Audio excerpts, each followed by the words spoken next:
Hello everyone, welcome all of you. আমি তোমাদের Rajesh sir চলে এসেছি গ্র্যাভিটেশনের লেকচার নাম্বার 2 নিয়ে।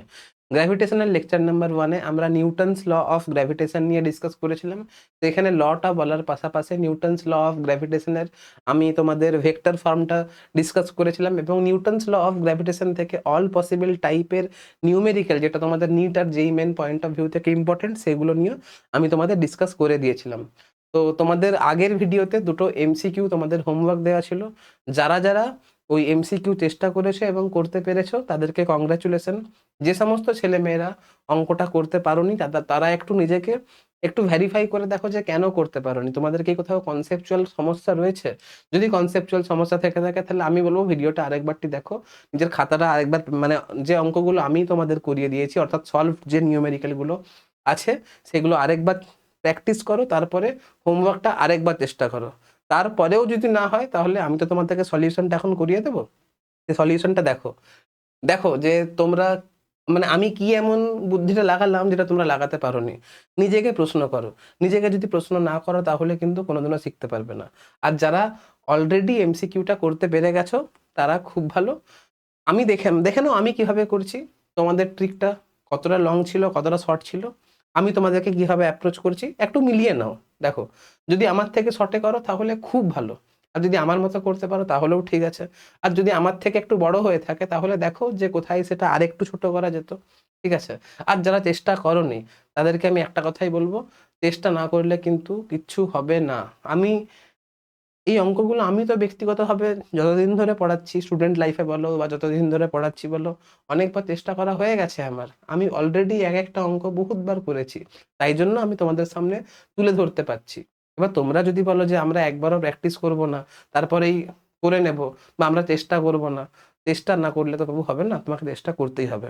আর একটা কথা বলে দিই, আমার শরীরটা আজকে একটুখানি খারাপ আছে, মানে ঠান্ডা লেগেছে আর কি, একটু হাঁচি হলে হতে পারে, একটু অ্যাডজাস্ট করে নিও। যাই হোক, আর বেশি কিছু কথা বলছি না, আমরা একদম ভিডিওর টপিকে টপিকে ঢুকছি আর কি। আগে আমরা হোমওয়ার্ক করাবো, আগে আমি তোমাদের হোমওয়ার্কটা করাবো, তারপরেই আজকের ভিডিওর টপিক শুরু হবে। টপিকটা বলে দিই, আজকে আমরা শুধুমাত্র গ্র্যাভিটেশনাল ফিল্ড ইন্টেন্সিটি আর স্ফেরিক্যাল সেলের জন্য গ্র্যাভিটেশনাল ফিল্ড ইন্টেন্সিটি বের করতে আমি তোমাদের শেখাবো। ঠিক আছে, তো চলো আগে হোমওয়ার্কটা করিয়ে নিই। কি বলছে? Two masses small m and capital M are kept at a distance d from each other. Find ratio of gravitational force experienced by these two masses. ঠিক আছে, দুটো মাস রয়েছে, একটার মাস স্মল এম একটার মাস ক্যাপিটাল এম। একটার মাস হচ্ছে স্মল এম, একটার মাস হচ্ছে ক্যাপিটাল এম। এরা সার্টেন ডিস্টেন্সে সেপারেটেড অবস্থায় রয়েছে। ঠিক আছে,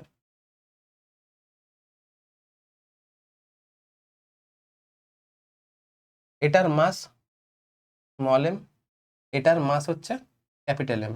বলছে find ratio of gravitational force experience by these two masses. ঠিক আছে, আমাকে এই দুটো মাস যে গ্র্যাভিটেশনাল ফোর্স এক্সপিরিয়েন্স করছে তাদের রেশিওটা বের করতে হবে। প্রথম কথা, এই স্মল এম মাসটা এই ক্যাপিটাল এম মাসের জন্য এই দিক বরাবর একটা অ্যাট্রাকশন ফোর্স ফিল করছে, এই দিক বরাবর একটা অ্যাট্রাকশন ফোর্স ফিল করছে। আর ক্যাপিটাল এম মাসটা স্মল এম মাসের জন্য এই দিক বরাবর একটা অ্যাট্রাকশন ফোর্স ফিল করছে। আর আমি তোমাদেরকে বলেছিলাম যে এইগুলো হচ্ছে অ্যাকশন রিঅ্যাকশন পেয়ার। এই ফোর্সের ভ্যালু যদি এফ হয় তাহলে অবশ্যই এই ফোর্সের ভ্যালুটাও এফই হবে। আমি তোমাদেরকে কি পয়েন্টে বলে দিয়েছিলাম, বা নিউটনস ল অফ মানে নিউটনস গ্র্যাভিটেশনাল ল এর যে ভেক্টর ফর্মটা আমি তোমাদেরকে করিয়েছিলাম, সেখানে আমি প্রুফ করে দেখিয়েছিলাম যে force experience by 1 due to 2 is equal to force experience by 2 due to 1, এটা ইকুয়াল হয়। তাহলে আমি যদি রেশিওটা বের করি, আমি যদি F12 বাই F21 এটা যদি বের করি তাহলে অবশ্যই রেশিওটা 1 হবে, কারণ এও যা ফোর্স এক্সপিরিয়েন্স করবে এও সেম ফোর্স এক্সপিরিয়েন্স করবে। তাহলে এটা হবে capital F by capital F is equal to 1 হবে। তাহলে এই যে অ্যান্সারটা, এটা 1 অ্যান্সার হবে। হ্যাঁ,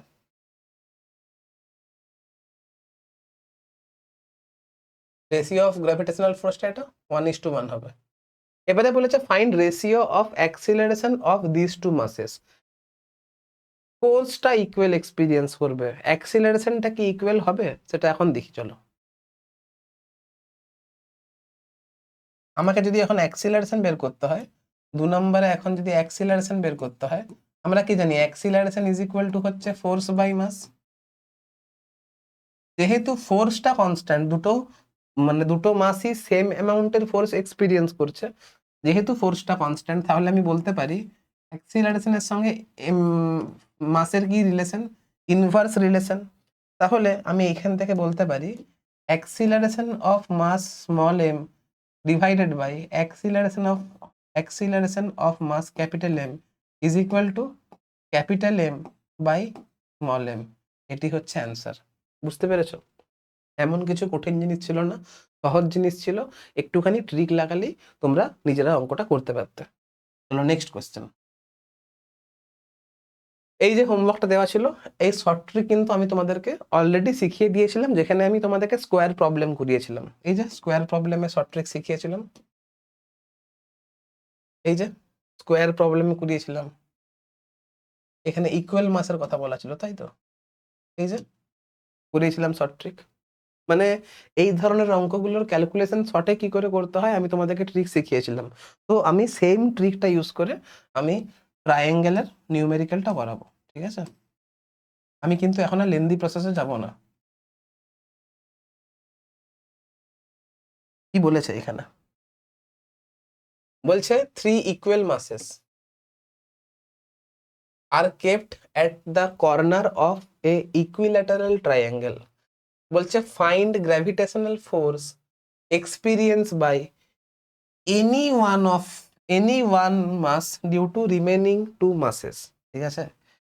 আমাকে যে কোনো একটা মাস কতটা ফোর্স এক্সপিরিয়েন্স করছে এটা বের করে দেখাতে হবে। যে কোনো একটা মাস রিমেনিং দুটো মাসের জন্য যে ফোর্স এক্সপিরিয়েন্স করছে তার মানটা বের করে দেখাতে হবে। যেহেতু মাস তিনটে ইকুইল্যাটারাল ট্রায়াঙ্গেলের শীর্ষবিন্দুতে ছিল, অর্থাৎ সমবাহু ত্রিভুজের শীর্ষবিন্দুতে তিনটে মাস ছিল, তাহলে তিনটে মাসকে আগে ড্র করে নি। দেখি কোথায় কি কি ছিল। এইখানে একটা মাস ছিল, এইখানে একটা মাস ছিল, এইখানে একটা মাস ছিল। আমাকে বলেছে যে কোনো একটা মাস বাকি দুটো মাসের জন্য যে গ্র্যাভিটেশনাল ফোর্সটা এক্সপিরিয়েন্স করছে তার মানটা কত। এইখানেও স্মল এম আছে, এইখানেও স্মল এম আছে, এইখানেও স্মল এম আছে। আমি ধরে নিচ্ছি এই যে ইকুইল্যাটারাল ট্রায়াঙ্গেল বা সমবাহু ত্রিভুজ, এই সমবাহু ত্রিভুজের বাহুর দৈর্ঘ্যটা হচ্ছে এ করে, ঠিক আছে? আমি ধরে নিচ্ছি বাহুর দৈর্ঘ্যটা হচ্ছে এ করে। এটাও এ, এটাও এ। এখন তুমি লক্ষ্য করে দেখো এই পেয়ারের জন্য আমি কি করব, এই মাসের ওপরে এই মাসটা কতটা ফোর্স এক্সপিরিয়েন্স করছে রিমেনিং টু মাস, অর্থাৎ এই মাসটা কতটা ফোর্স এক্সপিরিয়েন্স করছে এই দুটো মাসের জন্য তার মানটা বের করব। এখন এই মাসটা যে ফোর্স এক্সপিরিয়েন্স করবে সেটা এই মাসের জন্য এক্সপিরিয়েন্স করবে, আবার এই মাসের জন্য এক্সপিরিয়েন্স করবে। অর্থাৎ তুমি লক্ষ্য করে দেখো এই পেয়ারের জন্য m1 এর ভ্যালুও m, m2 এর ভ্যালুও m। আগে বলে দিই দাঁড়াও, gravitational force F is equal to কত হয়? Gravitational force F is equal to হয় g m1 into m2 by distance square. আমি ডিস্টেন্সটাকে এখানে এ ধরছি, তাই জন্য এ স্কোয়ার হবে, এ স্কোয়ার হবে, ঠিক আছে? লক্ষ্য করে দেখো এই পেয়ারের জন্য m1 এর মান হচ্ছে m, m2 এর মানও হচ্ছে m, আর ডিস্টেন্সের মান হচ্ছে a। আবার লক্ষ্য করে দেখো এই পেয়ারটার জন্য m1 এর মান হচ্ছে m, m2 এর মান হচ্ছে m, ডিস্টেন্সের মান হচ্ছে a। তার মানে এই পেয়ারের জন্য ফোর্সের মান যেটা হবে এই পেয়ারের জন্য কিন্তু ফোর্সের মান সেটাই হবে। মান বলছি, মানটা সেম হবে, দিক আলাদা হতে পারে, মানটা সেম হবে। তার মানে দেখি দাঁড়াও, এই পেয়ারের জন্য যে অ্যাট্রাকশন ফোর্স সেটা অবশ্যই এই দিক বরাবর কাজ করবে, এটা অবশ্যই এই দিক বরাবর কাজ করবে। আর এই পেয়ারের জন্য যেটা অ্যাট্রাকশন ফোর্স সেটা অবশ্যই এই দিক বরাবর কাজ করবে। আর আমি তোমাদেরকে বললাম যে এই দুটো ফোর্সের মান ইকুয়াল হবে, তাহলে এই ফোর্সের মানটা যদি এফ হয়, এই ফোর্সের মান যদি এফ হয়, তাহলে অবশ্যই এই ফোর্সের মানও আমার এফই হবে। এখন লক্ষ্য করে দেখো এখানে দুটো ইকুয়াল অ্যামাউন্টের ফোর্স, এদের মধ্যবর্তী অ্যাঙ্গেলটা কিন্তু 60 ডিগ্রি আছে। সমবাহু ত্রিভুজ, তো তাহলে অবশ্যই বাহু দুটির যে কোনো দুটো বাহুর মধ্যবর্তী কোণ তো 60 ডিগ্রি হবে। আর আমি আগের ভিডিওতে তোমাদেরকে শর্ট ট্রিক শিখিয়েছিলাম যে ইকুয়াল অ্যামাউন্টের ফোর্স, এই যে এখানে শর্ট ট্রিকটা শিখিয়েছিলাম, দুটো এই যে F1 is equal to F2 is equal two যদি F হয়, তাহলে রেজাল্টেন্ট ফোর্স এর মান কত হবে, এই ছকটা আমি তোমাদেরকে মুখস্থ করতে বলেছিলাম। তুমি লক্ষ্য করে দেখো, ইকুয়াল অ্যামাউন্টের ফোর্স এর মধ্যবর্তী অ্যাঙ্গেল যদি 60 ডিগ্রি হয়, তাহলে রেজাল্টেন্ট ফোর্স এর মান কিন্তু √3F হবে। ঠিক আছে, তার মানে তুমি এইখানে লক্ষ্য করে দেখো, এইখানেও ফোর্স দুটো কিন্তু ইকুয়াল অ্যামাউন্টের, এইখানেও কিন্তু ফোর্স দুটো ইকুয়াল অ্যামাউন্টের, আর এদের মধ্যবর্তী কোণটা কিন্তু 60 ডিগ্রি, এদের মধ্যবর্তী কোণটা কিন্তু 60 ডিগ্রি। তাহলে রেজাল্টেন্ট যে ফোর্সটা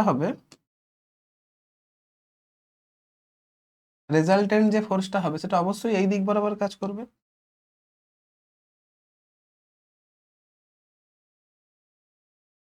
মাঝ বরাবর কাজ করবে। আর এই রেজাল্টেন্ট ফোর্সের মান কত হবে? এই রেজাল্টেন্ট ফোর্সের ভ্যালু যদি এফ নেট হয়,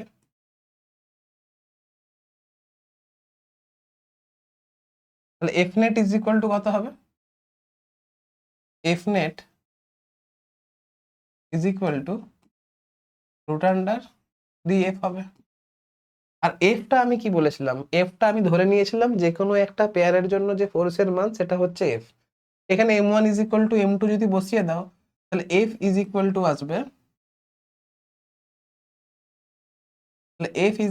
আসবে, জি m1 এর মানও m, m2 এর মানও m, তাহলে m into m, m square হয়ে যাবে। আর ডিস্টেন্স মানে এটা a স্কোয়ার হয়ে যাবে। আর এটাই তো আমার এফ নেটের ভ্যালু, এটাই তো আমার এফ নেটের ভ্যালু।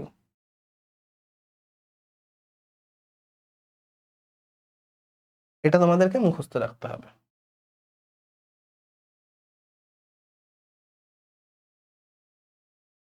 বোঝা গেছে? দেখো এবারে নেক্সট কি বলেছে দেখো তো, বলছে if another mass capital M placed at the centre of the triangle then find force experienced by M। এখানে ফোর্স এক্সপিরিয়েন্সড বাই M বের করতে হবে, কোথায় না সেন্টার অফ দ্য ট্রায়াঙ্গেল রাখা আছে।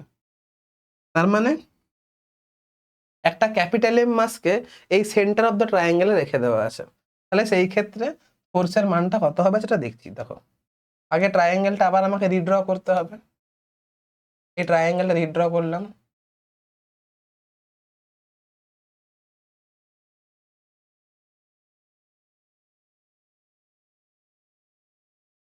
এইখানে মাস ছিল, এইখানে মাস ছিল, এইখানে মাস ছিল, আর সেন্টার অফ দ্য ট্রায়াঙ্গেল হচ্ছে এইটা, এইখানে একটা মাস রেখেছি।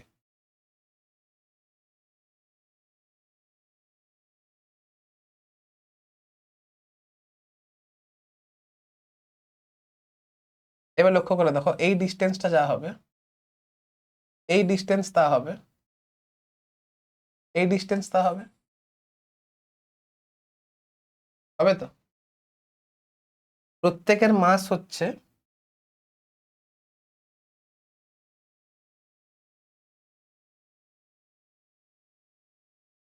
এই মাসটা হচ্ছে স্মল এম, এই মাসটা হচ্ছে স্মল এম, এই মাসটা হচ্ছে স্মল এম, এই মাসটা শুধুমাত্র ক্যাপিটাল এম।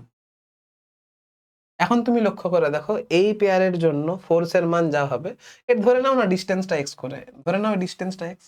আমি ডিস্টেন্সটা বের করতে ইন্টারেস্টেড নই, কারণ ডিস্টেন্স বের করে আমার কিছু হবে না। যদি ডিস্টেন্সের মান বের করার প্রয়োজন হয়, তাহলে আমি অবশ্যই ডিস্টেন্সের মান বের করব। তুমি লক্ষ্য করে দেখো, এই যে মাসটা সেটা ফোর্স এক্সপিরিয়েন্স করছে, সেটা কাদের জন্য এক্সপিরিয়েন্স করছে? এই মাসটা ফোর্স এক্সপিরিয়েন্স করছে এই মাসের জন্য, এই মাসের জন্য, এই মাসের জন্য। তার মানে যখন আমি এই নিউমেরিক্যালটাকে অ্যাপ্রোচ করব, তখন প্রত্যেকটা 3টে পার্টে ভেঙে নেব, ইচ অ্যান্ড এভরি পার্টের জন্য কতটা ফোর্স এক্সপিরিয়েন্স করছে সেটা আগে বের করব। তুমি লক্ষ্য করে দেখো, এই পার্টের জন্য যে ফোর্সটা এক্সপিরিয়েন্স করবে, আগে আমি ফোর্সের মানটা লিখে নিই। এফ ইজ ইকুয়াল টু কত হয়?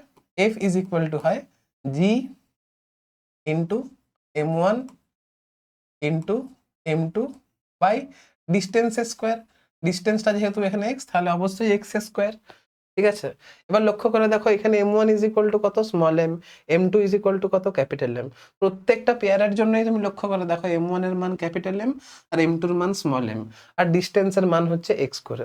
তার মানে তিনটে পার্টের জন্যই যেহেতু, তো তিনটে পেয়ারের জন্য যেহেতু M1 is equal to capital M, M2 is equal to small m, আর ডিসটেন্স ইজ ইকুয়াল টু যেহেতু a, যেহেতু প্রত্যেকটা মাসের মানে প্রত্যেকটা পেয়ারের জন্যই M1 M2 আর x এর মানটা কনস্ট্যান্ট, তাহলে অবশ্যই ফোর্সের মানগুলো কনস্ট্যান্ট হবে। তার মানে ইচ অ্যান্ড এভরি পেয়ারের জন্য ইকুয়াল ম্যাগনিটিউডের ফোর্স লাগবে। ইচ অ্যান্ড এভরি পেয়ারের জন্য ইকুয়াল ম্যাগনিটিউডের ফোর্স লাগবে। এখন ফোর্সের ডাইরেকশন গুলো কি হবে এটা আমাকে আগে দেখতে হবে।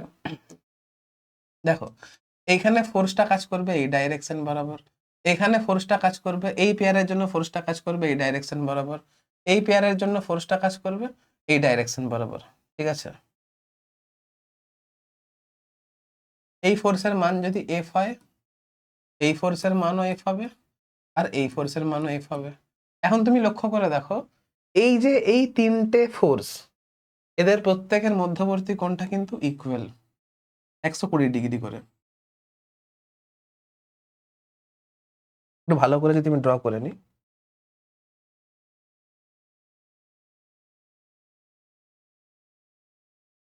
এটা একটা ফোর্স ছিল, এটা একটা ফোর্স ছিল, এটা একটা ফোর্স ছিল, এই ফোর্সটা হচ্ছে এফ, এই ফোর্সটা হচ্ছে এফ, এই ফোর্সটা হচ্ছে এফ। প্রত্যেকটা ফোর্সের মধ্যবর্তী অ্যাঙ্গেলটা কিন্তু কনস্ট্যান্ট। এটাও যা, এটাও তা, আবার এটাও তা। তো তুমি ল্যামিস থিওরাম লাগিয়ে বলতে পারো নেট ফোর্সটা 0 হবে। আমরা পড়েছিলাম মনে করে দেখো, এটা যদি F1 হতো, এটা θ1 যদি হতো, এটা যদি F2 হতো, এটা যদি θ2 হতো, এটা যদি F3 হতো, এটা যদি θ3 হতো, তাহলে F1 by sine θ1 is equal to F2 by sine θ2 is equal to F3 by sine θ3 যদি হয়, মানে ল্যামিস থিওরামটা যখন হোল্ড করছে, তখন তিনটে ফোর্সের জন্য এই পার্টিকেলটা ইকুইলিব্রিয়ামে থাকবে। এটা পড়ানো হয়েছিল তোমাদের, তোমরা পড়েছিল, তোমরা পড়েছো কিনা জানি না, তবে এটা পড়ানো হয়। কি ছিল সেখানে? F1 by sine θ1 is equal two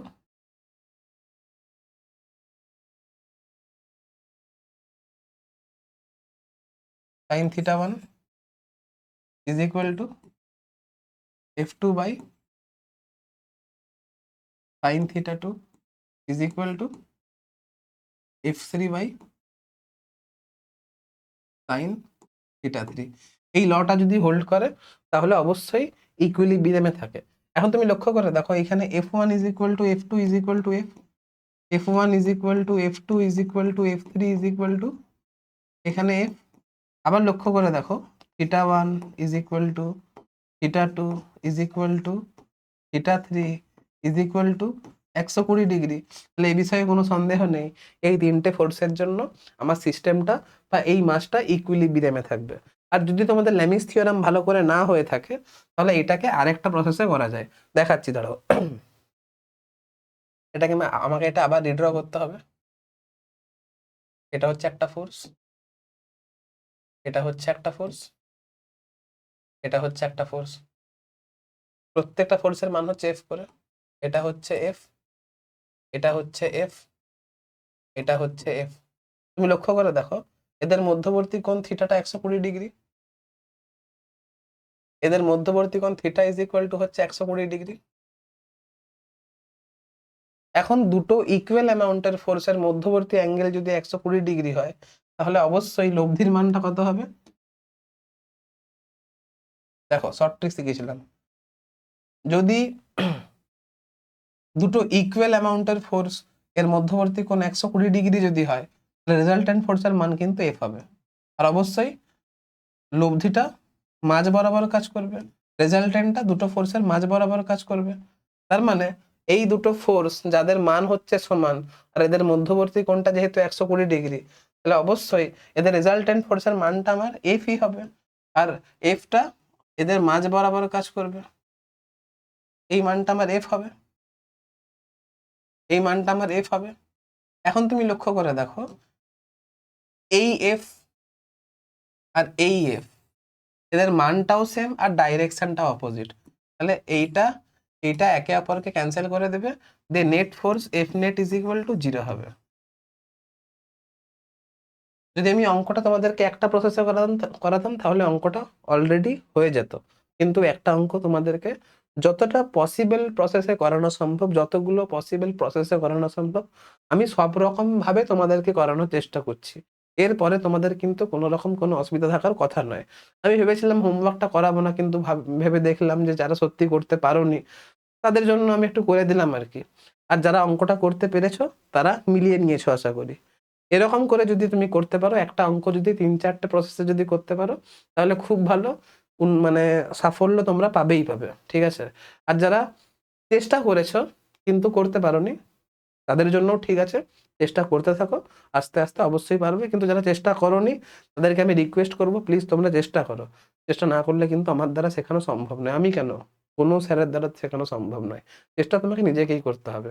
আমি তোমাদের পথপ্রদর্শক, তোমাদেরকে পথ দেখাতে পারি, কিন্তু অঙ্কটা তো হাতে ধরিয়ে তোমাদেরকে করিয়ে দেবো না, ঠিক আছে? তাহলে এতটা মোটামুটি হোমওয়ার্ক শেষ হলো। এবারে আমাদেরকে করতে হবে gravitational field and it's intensity. আজকে টপিক শুরু করছি, ঠিক আছে? আগে আমরা পড়বো gravitational field and it's intensity নিয়ে।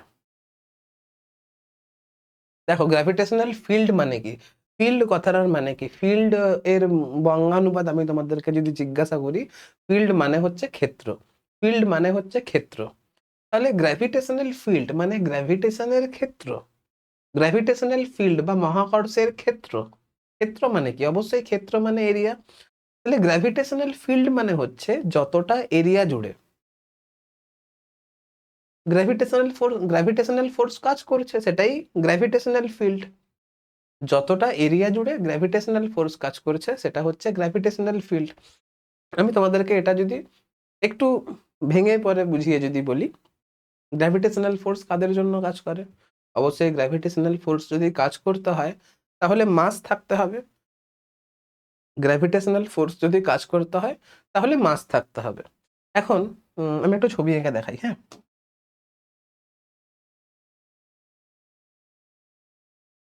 ধরো এটা একটা মাস, এটা একটা মাস, ঠিক আছে, স্মল এম। এই মাসটা আছে, এরপরে এই মাসের কাছে যে কোনো একটা জায়গাতে আমি যদি একটা অন্য মাস এম ড্যাশকে যদি রাখি, তাহলে এই মাসের জন্য এই মাসটা একটা গ্র্যাভিটেশনাল ফোর্স এক্সপিরিয়েন্স করবে, ইয়েস অর নো? অবশ্যই গ্র্যাভিটেশনাল ফোর্স এক্সপিরিয়েন্স করবে, করবে তো। Mathematically mathematically F is equal to কত হয়? Mathematically F is equal to হয় G m1 into m2 by distance square. ডিস্টেন্সটাকে আমি এক্স ধরছি, আমি এক্স স্কোয়ার করলাম। এবারে যদি এফ ইজ ইকুয়াল টু 0 করতে হয় তাহলে x is equal to infinity করতে হবে। এই কথাটা মিন করছে যদি এম ড্যাশ যে মাসটা রয়েছে সেটা এম মাসের থেকে যদি ইনফাইনাইট ডিস্টেন্স দূরে থাকে তবেই এ কোনো গ্র্যাভিটেশনাল ফোর্স এম মাস মানে এই এম ড্যাশ মাসকে যদি এম মাস থেকে ইনফাইনাইট ডিস্টেন্স যদি দূরে রাখি তবেই এই এম ড্যাশ মাসটা এম এর জন্য কোনো গ্র্যাভিটেশনাল ফোর্স এক্সপিরিয়েন্স করবে না। কিন্তু প্র্যাকটিক্যালি কি এক্স এর ভ্যালু ইনফিনিটি হবে? সাপোজ করো তুমি যে রুমে বসে পড়াশোনা করছো বা তুমি যে রুমে বসে লেকচার দেখছো, সেই রুমে একটা আমি যদি পেনকে রেখে দিই, আরেকটা পেনকে যদি আমেরিকাতে রাখি, তাহলে আমেরিকাতে থাকা পেনটা তোমার রুমে থাকা পেনটার জন্য কি কোনো গ্র্যাভিটেশনাল ফোর্স এক্সপিরিয়েন্স করবে? তুই বলতেই পারো করবে, কিন্তু সেইটা এতটাই কম করবে যেটাকে তুমি নগণ্য ধরে নিতে পারো। তাহলে থিওরিটিক্যালি এফ এর মান 0 করতে গেলে x is equal to infinity হতে হবে, কিন্তু প্র্যাকটিক্যালি একটা সার্টেন ডিস্টেন্স যাওয়ার পরে সে কিন্তু কোনো গ্র্যাভিটেশনাল ফোর্স এক্সপিরিয়েন্স করে না বা নগণ্য অ্যামাউন্টের গ্র্যাভিটেশনাল ফোর্স এক্সপিরিয়েন্স করে। তার মানে এই মাসটার জন্য অন্য কোনো মাসকে যদি গ্র্যাভিটেশনাল ফোর্স এক্সপিরিয়েন্স করতে হয় তাহলে একটা এরিয়া জুড়ে থাকতে হবে। এই মাসটার জন্য এই এম ড্যাশ মাসকে যদি গ্র্যাভিটেশনাল ফোর্স এক্সপিরিয়েন্স করতে হয়, তাহলে একটা এরিয়ার মধ্যে থাকতে হবে, যে এরিয়ার বাইরে বেরোলে এই মাসটা বা এম ড্যাশ মাসটা কোনো গ্র্যাভিটেশনাল ফোর্স এক্সপিরিয়েন্স করবে না। তাহলে যতটা এরিয়া জুড়ে অন্য কোনো মাসকে রাখলে অন্য মাসটি এই মাসের জন্য গ্র্যাভিটেশনাল ফোর্স এক্সপিরিয়েন্স করছে, এই এরিয়াটাকে গ্র্যাভিটেশনাল ফিল্ড বলা হয়। ঠিক আছে, তাহলে এখানে যে গ্র্যাভিটেশনাল ফিল্ড কথাটা লেখা আছে না,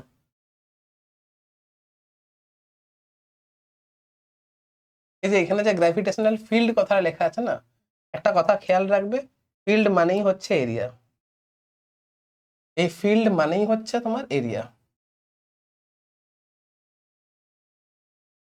এই ফিল্ড মানে হচ্ছে এরিয়া। যতটা এরিয়া জুড়ে আমি এম ড্যাশ মাসকে মানে যতটা এরিয়া জুড়ে এই এম ড্যাশ মাসকে রাখলে এই এম ড্যাশ মাসটা এম মাসের জন্য একটা গ্র্যাভিটেশনাল ফোর্স এক্সপিরিয়েন্স করবে, সেই এরিয়াটাকে গ্র্যাভিটেশনাল ফিল্ড বলা হয়।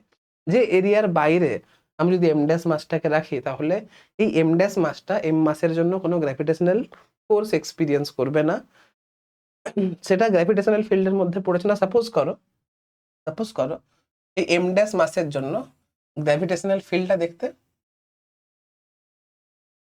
আমি একটা ইমাজিনারি লুপ আঁকছি। হ্যাঁ, সাপোজ করো এই লাল, দাঁড়াও,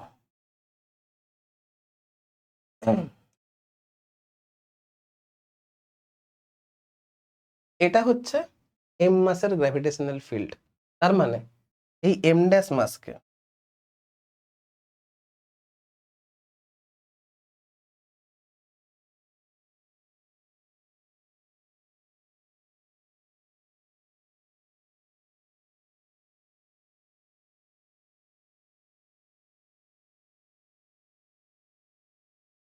এই এম ড্যাশ মাসকে এই ফিল্ডের মধ্যে যদি রাখি,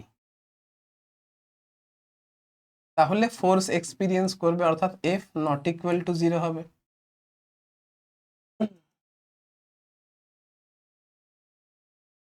তাহলে এ ফোর্স এক্সপিরিয়েন্স করবে, অর্থাৎ এফ নট ইকুয়াল টু 0 হবে। আর অবশ্যই ফোর্সটা কোন দিক বরাবর এক্সপিরিয়েন্স করবে?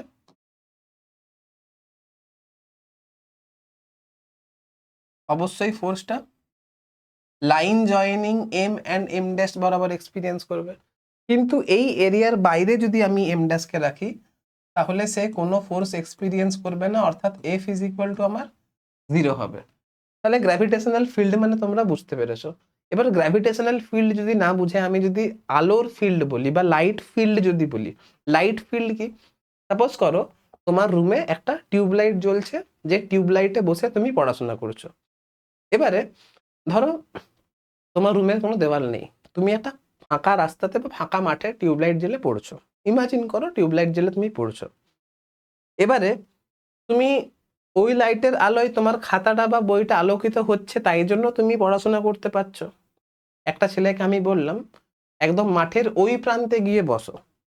আমি একটা ছেলেকে বললাম যে এই ছেলেটার থেকে মাঠের ওই প্রান্তে গিয়ে বস, তারপর তুই পড়াশোনা কর। তুমি লাইটের নিচে পড়ছো, আর একটা দ্বিতীয় ছেলে আছে, ওই ছেলেটিকে বললাম তুই ডিস্টার্ব করিস না একে, তুই মাঠের ওই প্রান্তে গিয়ে বস। তাহলে ওই ছেলেটা কি ওই লাইটের আলোতে পড়তে পারবে? পড়তে পারবে না। কেন? কারণ ওর খাতাতে বা ওর বইয়ে এই টিউবলাইটের লাইটটা এসে কিন্তু পড়ছে না। তার মানে ওই ছেলেটা এই লাইট ফিল্ডের বাইরে বেরিয়ে গেছে, তাই তো সে ওই লাইটের আলোয় আর পড়তে পারছে না। কি বললাম বুঝতে পারলে? তাহলে একটা যদি লাইটকে আমি জেলে রাখি, সাপোজ করো একটা বারান্দাতে একটা নাইট ল্যাম্প জ্বলছে, তুমি নাইট ল্যাম্পের কাছে গিয়ে যদি দাঁড়াও, তাহলে নাইট ল্যাম্পটা তোমার মুখে পড়েছে, আমি তোমাকে আইডেন্টিফাই করতে পারছি।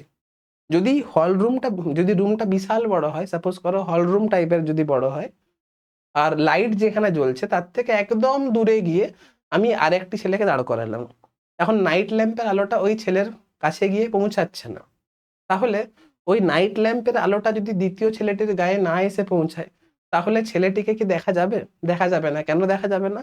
কারণ সেখানে লাইট এসে পৌঁছাচ্ছে না। তাহলে আমি বলতে পারি দ্বিতীয় ছেলেটি লাইট ফিল্ডের বাইরে বেরিয়ে গেছে, তাই জন্য সেই ছেলেটিকে আর দেখা যাচ্ছে না। তার মানে একটা লাইটকে যদি তুমি জেলে দাও, এই লাইটটা একটা নির্দিষ্ট এরিয়া জুড়ে আলোকিত করতে পারবে। যতটা এরিয়া জুড়ে অন্য কোনো বস্তুকে রাখলে ওই বস্তুটাকে তুমি এই লাইটের আলোয় দেখতে পাচ্ছ, সেই এরিয়াটা বা সেই রিজিয়নটাকে বলা হচ্ছে লাইট ফিল্ড। বোঝা গেছে?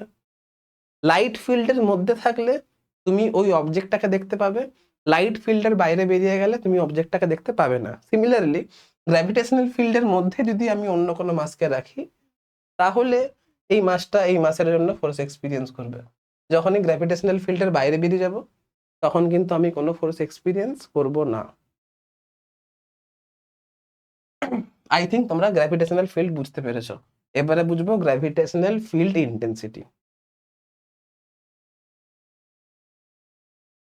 আই থিঙ্ক তোমরা লাইট ফিল্ড দিয়ে গ্র্যাভিটেশনাল ফিল্ডটাকে বুঝলে, তাই জন্য তোমরা ভালো বুঝতে পেরেছো। আমি লাইট ফিল্ড দিয়ে গ্র্যাভিটেশনাল ফিল্ড বোঝালাম বলে তোমরা ভালো বুঝতে পেরেছো। তাহলে গ্র্যাভিটেশনাল ফিল্ড ইন্টেন্সিটিকে যদি আমি লাইট ফিল্ড ইন্টেন্সিটি দিয়ে যদি বোঝাই, তাহলে তোমরা গ্র্যাভিটেশনাল ফিল্ড ইন্টেন্সিটি ব্যাপারটা ভালো বুঝতে পারবে। ইন্টেন্সিটি মানে কি? আমি লাইট ফিল্ডেরই কথা বলছি। ইন্টেন্সিটি মানে কি? সাপোজ করো, দেখাচ্ছি ধরো, এক কাজ করো, আমি এরকম একটা ফিল্ড রাখছি।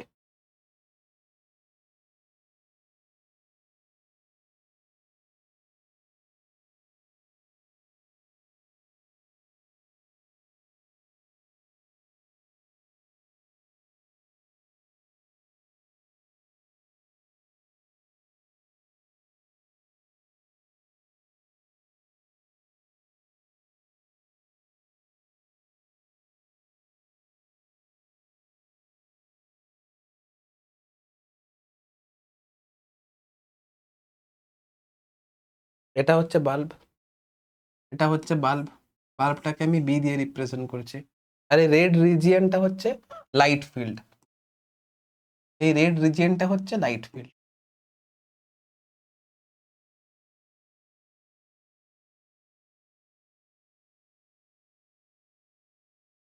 ঠিক আছে? সাপোজ করো লাইটের কাছে তুমি একটা খাতাকে রাখলে। একটা খাতাকে যেটা তুমি পড়ছো সেটা লাইটের কাছে রেখেছো। খাতাটাকে লাইটের যত কাছে নিয়ে যাচ্ছ, তত তুমি খাতার লেখাগুলো পরিষ্কারভাবে পড়তে পারছো। বা তুমি এক কাজ করো, তুমি কোনো মায়ের বা দিদির একটা নেকলেস নিয়ে এসো। ওই নেকলেসটাকে লাইটের কাছে নিয়ে যাও, তুমি দেখবে নেকলেসের মধ্যে থাকা ডিজাইনগুলো তুমি পরিষ্কারভাবে বুঝতে পারবে। তত পরিষ্কারভাবে বুঝতে পারবে যত তুমি ওই নেকলেসটাকে লাইটের কাছে নিয়ে যাও। কেন পরিষ্কার করে দেখতে পাচ্ছ? কারণ নেকলেসে বেশি লাইট এসে পড়ছে। সিমিলারলি একটা খাতা বা একটা কোনো অবজেক্ট, ধরো এটা হচ্ছে একটা অবজেক্ট। এই অবজেক্টকে যত তুমি বাল্বের কাছে নিয়ে যাচ্ছ, ওই অবজেক্টে বেশি পরিমাণ লাইট এসে পড়ছে। তাহলে আমি বলতে পারি ওই লাইট ফিল্ডের ইন্টেন্সিটি বেশি হচ্ছে। কত? না, যত আমি লাইট সোর্সের কাছে যাচ্ছি, লাইট ফিল্ডের ইন্টেন্সিটি তত বাড়ছে। অবজেক্টকে যত লাইট সোর্সের কাছে নিয়ে যাচ্ছি, লাইট ফিল্ডের ইন্টেন্সিটি তত বাড়ছে। তাহলে এখানে ইন্টেন্সিটিকে আমি কিভাবে ডিফাইন করছি? অবজেক্টের উপরে যত বেশি লাইট এসে পড়ছে, ইন্টেন্সিটি তত বেশি বাড়ছে। তার মানে ইন্টেন্সিটিকে আমি ডিফাইন কিভাবে করছি?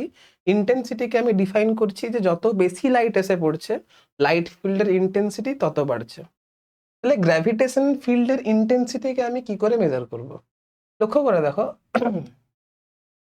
এই এম ড্যাশ মাসকে যত এম এর কাছে নিয়ে যাব, অর্থাৎ ডিস্টেন্স এক্স এর মান যত কমতে থাকবে, এই এক্স এর মান যত কমবে, এফ ইজ ইকুয়াল টু ছিল G M one M two by x square.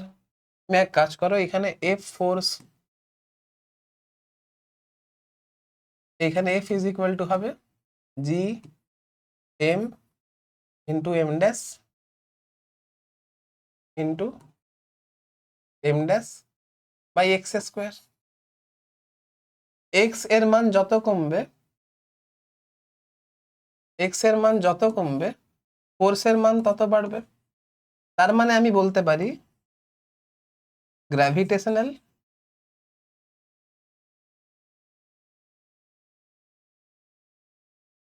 Gravitational field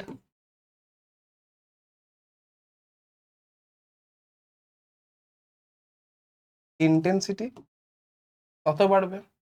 তার মানে এই এম ড্যাশ মাস এম মাসের জন্য যত বেশি ফোর্স এক্সপিরিয়েন্স করছে গ্র্যাভিটেশনাল ফিল্ড ইন্টেন্সিটির মান তত বাড়ছে। এবারে আমি তোমাদেরকে একটা ঘুরিয়ে একটা যুক্তি দেখাই, তুমি লক্ষ্য করে দেখো এই ফোর্সের মান যেমন এম এর সঙ্গে ডাইরেক্ট রিলেশন সেরকম এম ড্যাশের সঙ্গেও তো ডাইরেক্ট রিলেশন রয়েছে।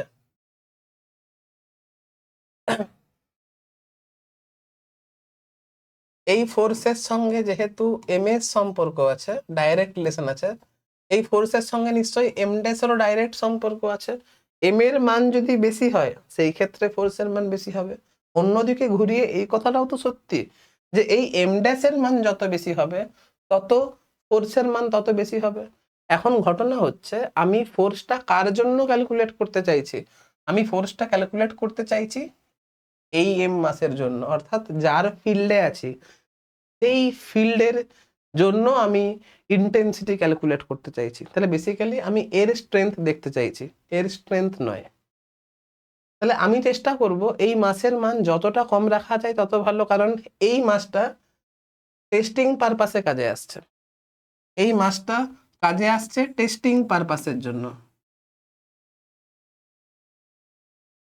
টেস্টিং পারপাসের জন্য। তো এটাকে তুমি টেস্ট মাসও বলতে পারো, টেস্টিং পারপাসে কাজে আসছে বলে টেস্ট মাসও বলতে পারো। এবারে আমাদের বইয়ে যে ডেফিনেশন থাকে সেই ডেফিনেশনে এই এম ড্যাশের মানকে কিন্তু 1 ধরা হয়, এই এম ড্যাশের মানকে কিন্তু 1 ধরা হয়। তার মানে এম ড্যাশ মাসটা যে পরিমাণ ফোর্স এক্সপিরিয়েন্স করছে এই এম ড্যাশ মাসটা গ্র্যাভিটেশনাল এম এর গ্র্যাভিটেশনাল ফিল্ডে যে পরিমাণ ফোর্স এক্সপিরিয়েন্স করছে সেটা হচ্ছে এফ। একক মাসকে রাখলে সেটা যে পরিমাণ গ্র্যাভিটেশনাল ফোর্স এক্সপিরিয়েন্স করবে সেটা হচ্ছে এফ বাই এম।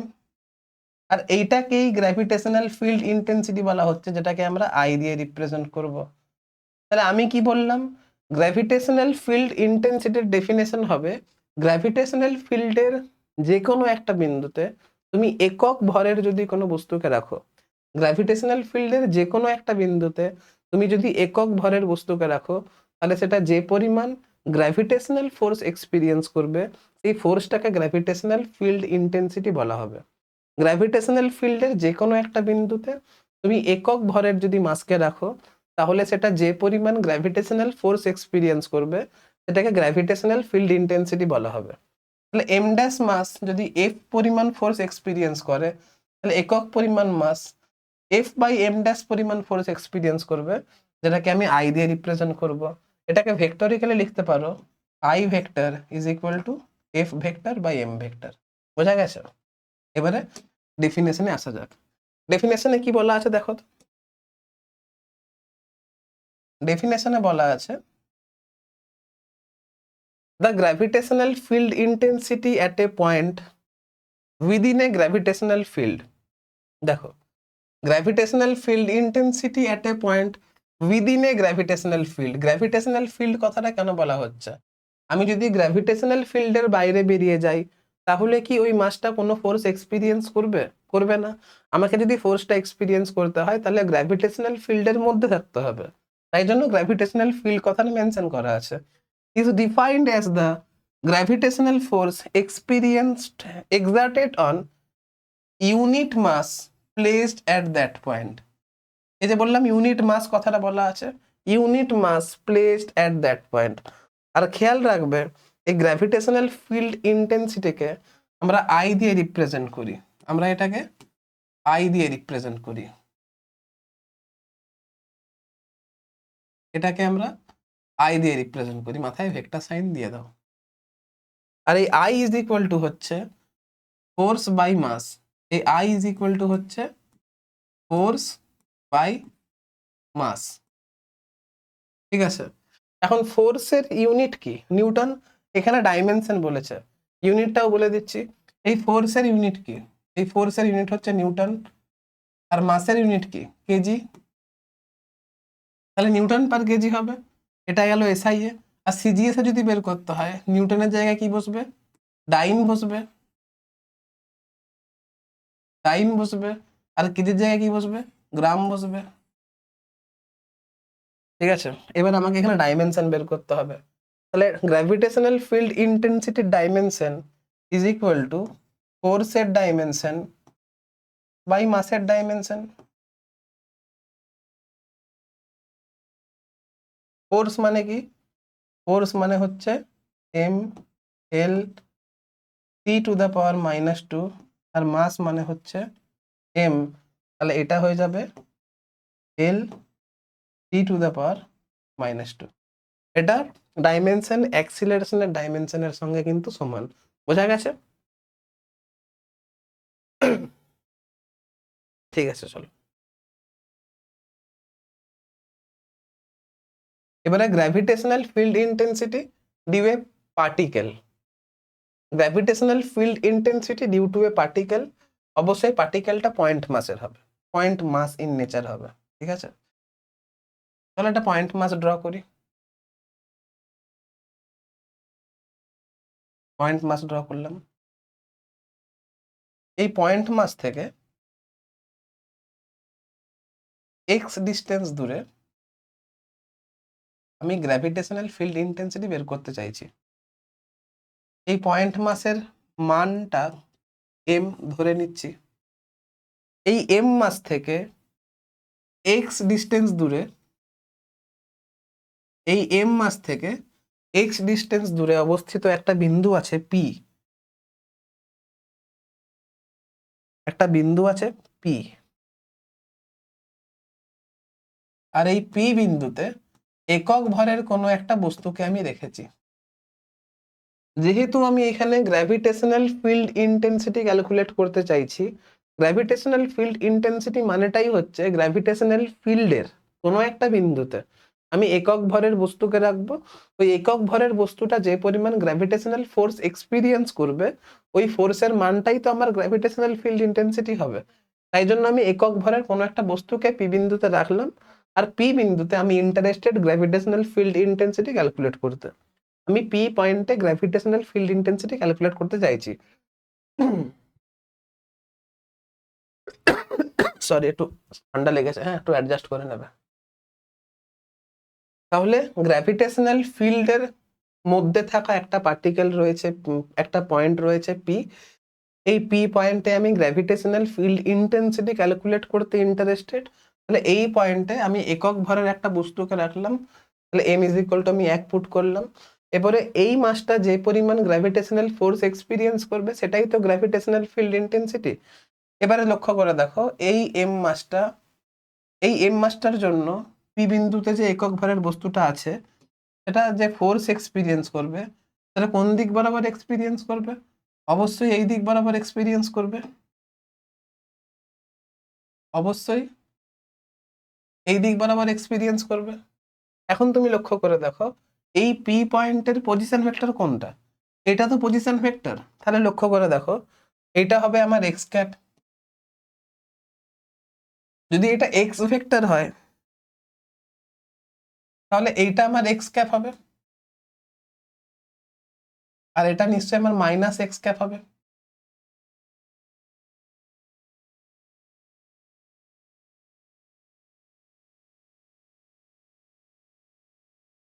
এটা নিশ্চয়ই মাইনাস এক্স ক্যাপ হবে। এবারে গ্র্যাভিটেশনাল ফিল্ড ইন্টেন্সিটিকে আমি আই দিয়ে রিপ্রেজেন্ট করব। গ্র্যাভিটেশনাল ফিল্ড ইন্টেন্সিটি আই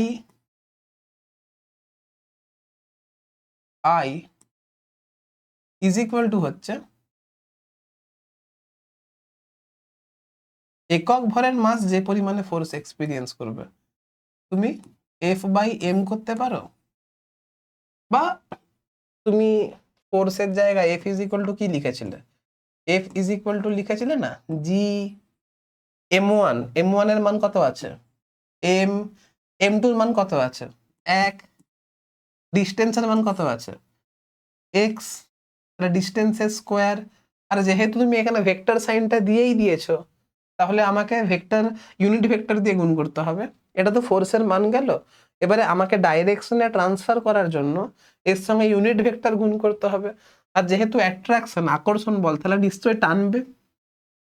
এটা হচ্ছে এক্স ক্যাপ, তাহলে এটা নিশ্চয়ই মাইনাস এক্স ক্যাপ হবে। তাহলে অবশ্যই তুমি এখানে মাইনাস এক্স ক্যাপ বসাবে, মাইনাস এক্স ক্যাপ বসাবে। আর এটাই হচ্ছে আমার গ্র্যাভিটেশনাল ফিল্ড ইন্টেন্সিটি আই।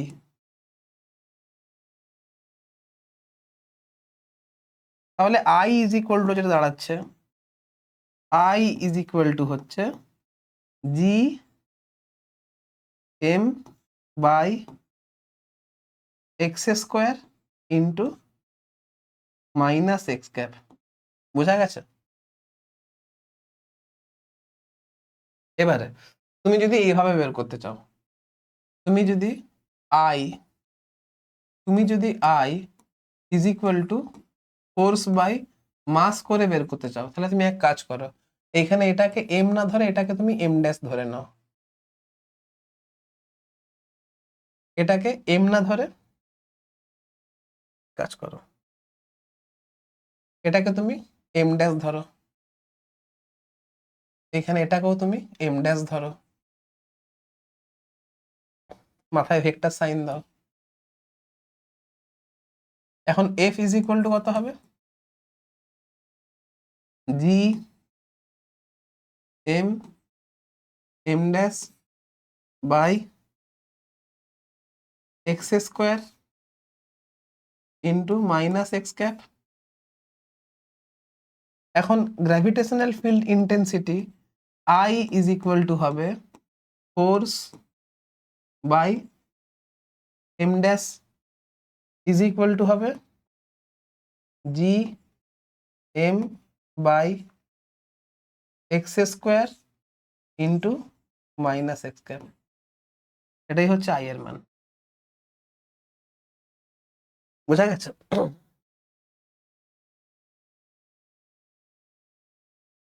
তুমি যেভাবে খুশি করতে পারো, অসুবিধা নেই।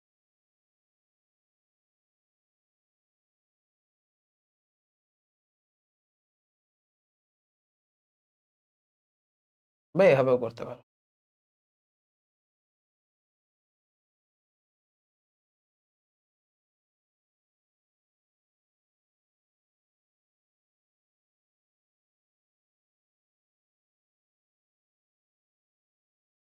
বোঝা গেছে?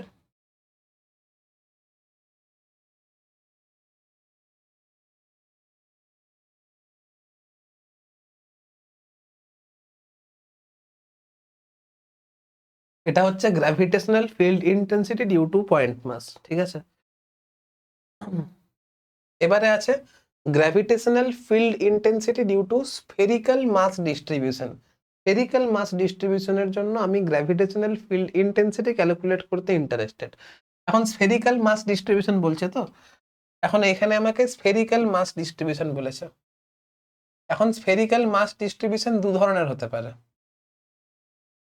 এই স্ফেরিক্যাল মাস ডিস্ট্রিবিউশন দু ধরনের হতে পারে।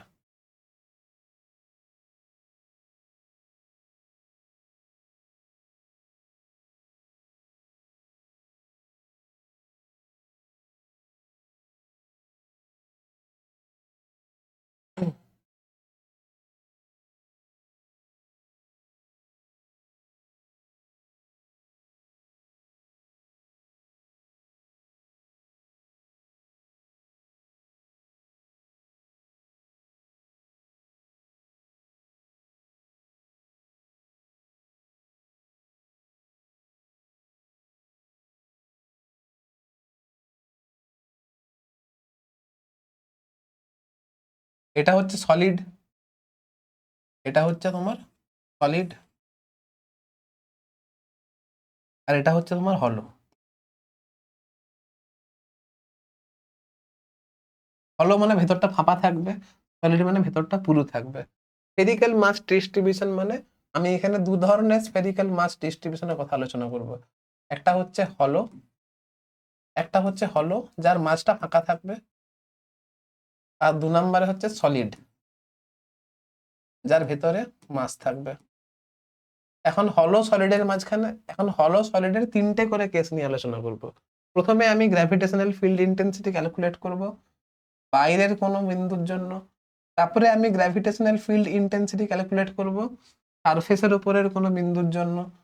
তারপরে আমি গ্র্যাভিটেশনাল ফিল্ড ক্যালকুলেট করব মাঝের কোনো বিন্দুর জন্য। এটা সেন্টার, সেন্টারটাকে ও দিয়ে রিপ্রেজেন্ট করছি।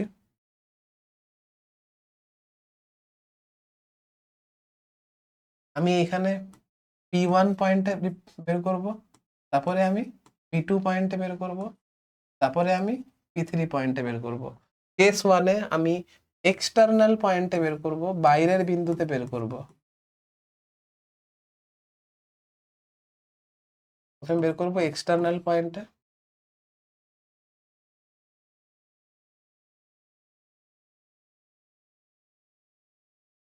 অর্থাৎ এইখানে distance small R is greater than radius হবে, অর্থাৎ স্মল আর এর মানটা রেডিয়াস অপেক্ষা বড় হবে। তারপরে সারফেসের উপরের বিন্দুতে বের করব, অর্থাৎ small R is equal to radius হবে। তারপরে আমি ইন্টারনাল কোনো বিন্দুতে বের করব,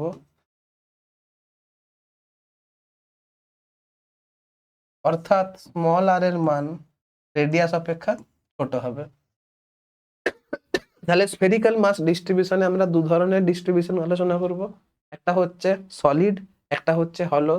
সলিড মানে ভেতরটা যার পুরু থাকবে, হলো মানে ভেতরটা যার ফাঁপা থাকবে।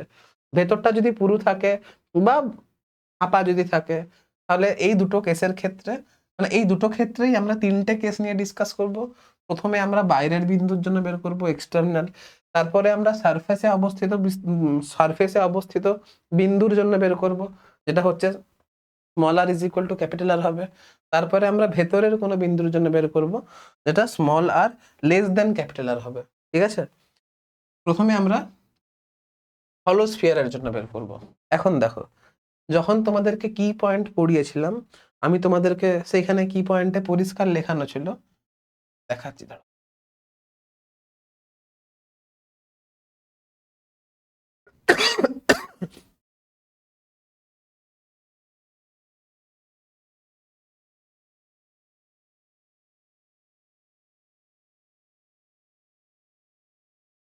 মনে পড়ছে?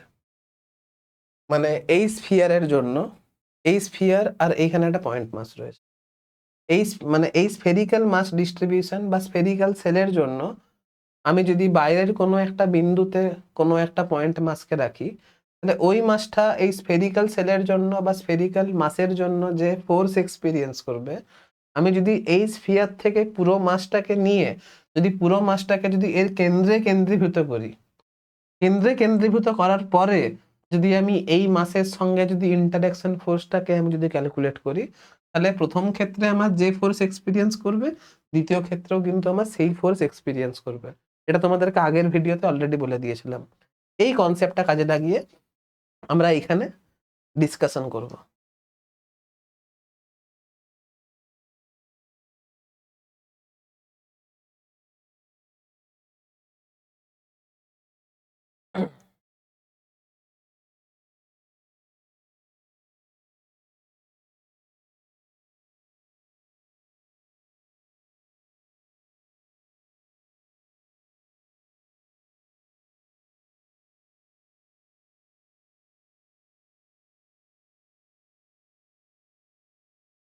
এটা হচ্ছে সেন্টার, এটা হচ্ছে বাইরের কোনো পয়েন্ট পি, এই ডিস্টেন্সটা ওপি ইজ ইকুয়াল টু হচ্ছে আর,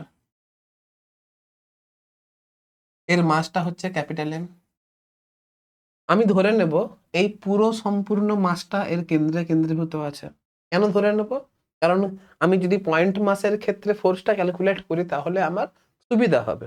ঠিক আছে, আমি ধরে নেব এই পুরো মাসটা তার কেন্দ্রে কেন্দ্রীভূত আছে, কারণ স্ফেরিক্যাল সেল বা এই পুরো স্ফিয়ারের জন্য এই পয়েন্টে অন্য কোনো মাস রাখলে সেটা যে পরিমাণ ফোর্স এক্সপিরিয়েন্স করবে, আমি যদি ধরে নিই এই পুরো মাসটা তার কেন্দ্রে কেন্দ্রীভূত আছে, তাহলে সেই ক্ষেত্রেও সেম ফোর্স ক্যালকুলেট, মানে সেই ক্ষেত্রেও সেম ফোর্স এক্সপিরিয়েন্স করবে।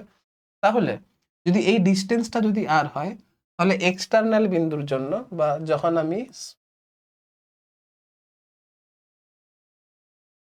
আমি আর এর মানটা যখন রেডিয়াস অপেক্ষা যখন বড় হবে, তখন gravitational field intensity I is equal to G capital M by R square হবে, ডিস্টেন্স তো আর পয়েন্ট মাস হলে তো তাই হতো, আর যেহেতু অ্যাট্রাকশন এই দিক বরাবর কাজ করছে তাহলে মাইনাস আর ক্যাপ হবে, মাইনাস আর ক্যাপ হবে। এবারে আমি সারফেসে উপস্থিত কোনো একটা বিন্দুর জন্য বের করব, অর্থাৎ এই পয়েন্টটাকে আমি সারফেসে নিয়ে চলে আসব। সারফেসে যদি চলে আসে, আচ্ছা আমি তো রেডিয়াসটা বলি, রেডিয়াসটা কত হবে, এই রেডিয়াসটা হচ্ছে আর, এই রেডিয়াসটা হচ্ছে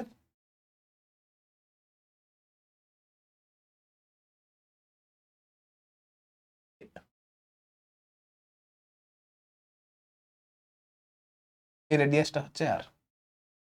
যদি সারফেসে উপস্থিত কোনো একটা বিন্দুর জন্য বের করি তাহলে small R is equal to R হবে। আচ্ছা এখানে ভেক্টর সাইনটা দিয়ে নিই, তাহলে আই ইজ ইকুয়াল টু হবে G G M by R square, আর অবশ্যই মাইনাস আর ক্যাপ হবে।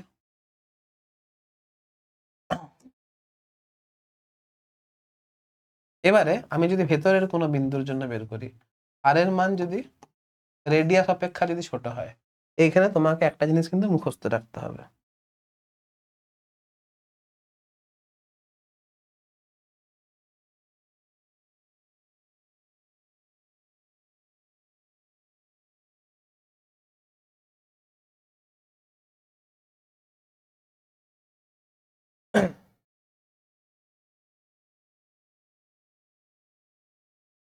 আমি যদি ভেতরের কোনো বিন্দুর জন্য যদি বের করি, আর এই ডিস্টেন্সটা যদি স্মল আর যদি হয়, এটা যদি আমার ক্যাপিটাল আর যদি হয়, তাহলে খেয়াল রাখবে ভেতরের মানে এই স্ফেরিক্যাল সেলের জন্য, স্ফেরিক্যাল সেলের জন্য ভেতরের কোনো বিন্দুতে, স্ফেরিক্যাল সেলের জন্য ভেতরের কোনো বিন্দুতে যদি আমি স্মল এম ভরের কোনো মাস রাখি, এই স্ফেরিক্যাল সেলের জন্য ভেতরের কোনো বিন্দুতে যদি স্মল এম এর কোনো মাস রাখি, তাহলে সেটা কিন্তু কোনো গ্র্যাভিটেশনাল ফোর্স এক্সপিরিয়েন্স করবে না। এই ক্ষেত্রে I is equal to zero হবে, এটা খেয়াল রাখবে। যদি স্ফেরিক্যাল সেলের জন্য ভেতরের কোনো বিন্দুতে আমি যদি গ্র্যাভিটেশনাল ফিল্ড বা গ্র্যাভিটেশনাল ফোর্স যদি ক্যালকুলেট করতে চাই, গ্র্যাভিটেশনাল ফিল্ড তো থাকবে না, স্বাভাবিক, ফোর্স জিরো মানে অবশ্যই গ্র্যাভিটেশনাল ফিল্ড থাকবে না। খেয়াল রাখবে যে গোলীয় খোলকের জন্য বা হলো স্ফিয়ারের জন্য ভেতরের কোনো বিন্দুতে আমি যদি গ্র্যাভিটেশনাল ফোর্স ক্যালকুলেট করতে যাই, তাহলে সেই গ্র্যাভিটেশনাল ফোর্সটা জিরো এক্সপিরিয়েন্স করে। মুখস্থ রাখবে এই যে সেলের ইন্টারনাল পয়েন্টে, ইন্টারনাল সেলের ইন্টারনাল পয়েন্টে I is equal to zero হয়। কেন? কারণ force is equal to zero হয়। এই জিনিসটা তোমাকে মুখস্থ রাখতে হবে। বাস, কি বললাম বুঝতে পারলে? এই জিনিসটা তোমাদের মুখস্থ রাখতে হবে।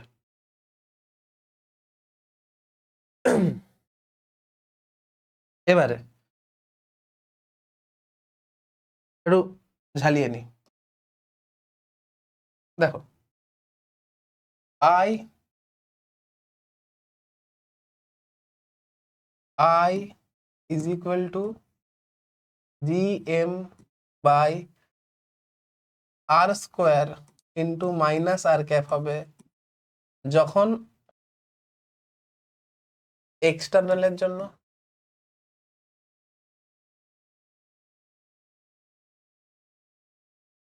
I is equal to G M by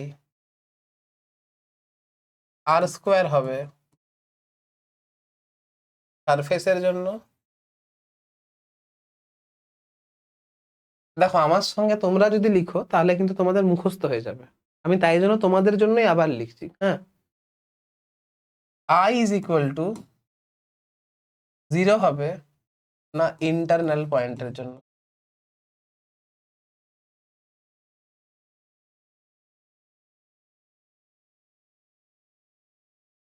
এখানে small R greater than radius, এখানে small R is equal to radius, এখানে small R less than radius.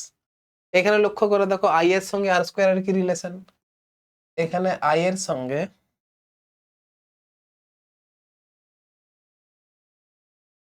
এখানে লক্ষ্য করে দেখো আই এর সঙ্গে আর স্কোয়ারের ইনভার্স রিলেশন।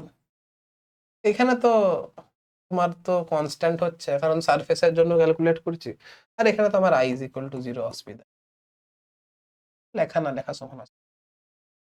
এবারে যেহেতু মাইনাস মাইনাস বারবার ধরে রয়েছে, যেহেতু মাইনাস রয়েছে, আমি যদি গ্রাফটা এখন যদি ড্র করি,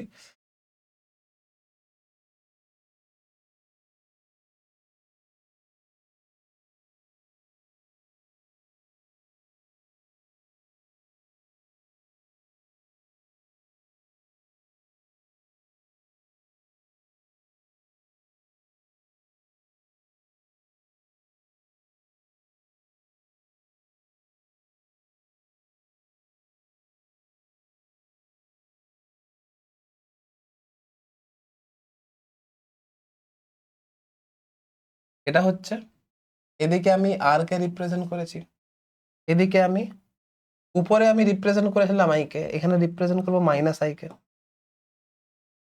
বা যেহেতু আইটা নেগেটিভ অ্যাক্সিস বরাবর কাজ করছে, তাহলে আমি এদিকে আইটা লিখতে পারি, অসুবিধা নেই। এদিকে আমি রিপ্রেজেন্ট করবো আই কে, আই এর মান তো মাইনাস, তাহলে এটা মাইনাস আই হবে অবশ্যই। এখন লক্ষ্য করে দেখো, এটা হচ্ছে small R is equal to capital R, এইখানে স্মল আর লেস দেন আর, আর এইখানে অবশ্যই স্মল আর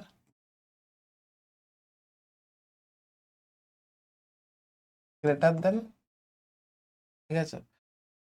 যখন স্মল আর এর মান ক্যাপিটাল আর এর থেকে ছোট, যখন স্মল আর এর মান ক্যাপিটাল আর এর থেকে ছোট, অর্থাৎ আমি যখন স্ফেরিক্যাল সেলের ভেতরের বিন্দুতে থাকবো, তখন কিন্তু গ্র্যাভিটেশনাল ফিল্ড ইন্টেন্সিটি জিরো হবে, সেক্ষেত্রে আই এর মান কিন্তু জিরো হবে।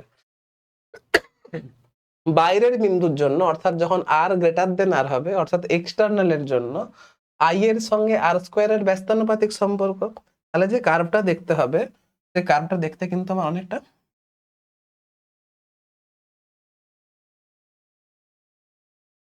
এইরকম টাইপের দেখতে হবে। এবারে এইটা, এটা হচ্ছে G M by R square সারফেসের জন্য। মাইনাস আর দিচ্ছি না, কারণ মাইনাস অ্যাক্সিস রয়েছে, হ্যাঁ। তাহলে সারফেসে ম্যাক্সিমাম হয়, তারপরে আর স্কোয়ারের ইনভার্স রিলেশনের মতো করে কমতে থাকে। তুমি এখানে দেখো না, তুমি আই ইজ ইকুয়াল টু কত হচ্ছে, এখানে আমার আই ইজ ইকুয়াল টু হচ্ছে, বাইরের বিন্দুর জন্য আই ইজ ইকুয়াল টু হচ্ছে G M by R square হচ্ছে। তো তুমি যদি R is equal to infinity বসাও, তবেই আমার I is equal to zero হচ্ছে। R is equal to infinity বসালেই I is equal to zero হচ্ছে। যেহেতু আর ইজ ইকুয়াল টু ইনফিনিটিতে গিয়ে I is equal to zero হচ্ছে, তাই জন্য এটা দেখো আর অ্যাক্সিসের সঙ্গে প্যারালাল হয়ে গেছে, মানে আর এর মানটা ইনফিনিটি হলেই I is equal to zero হবে, তাই জন্য এটা প্যারালাল হয়ে গেছে আর অ্যাক্সিসের সঙ্গে। এই কার্ভটা কিন্তু তোমাকে মুখস্থ রাখতে হবে, ডাইরেক্ট অঙ্ক চলে আসে, ডাইরেক্ট। কি বললাম বুঝতে পারলে? ডাইরেক্ট অঙ্ক চলে আসে। এবারে আমরা ফর সলিড স্ফিয়ারের জন্য পড়বো, হলো স্ফিয়ার তো পড়ে নিলাম, এবারে আমরা সলিড স্ফিয়ারের জন্য পড়বো। দেখো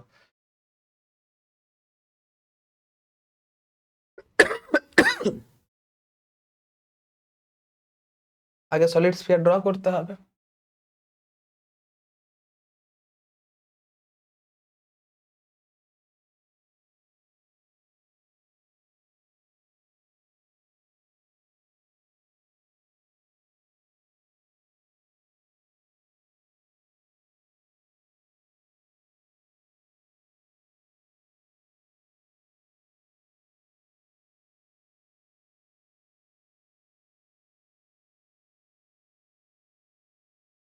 সলিড স্ফিয়ার,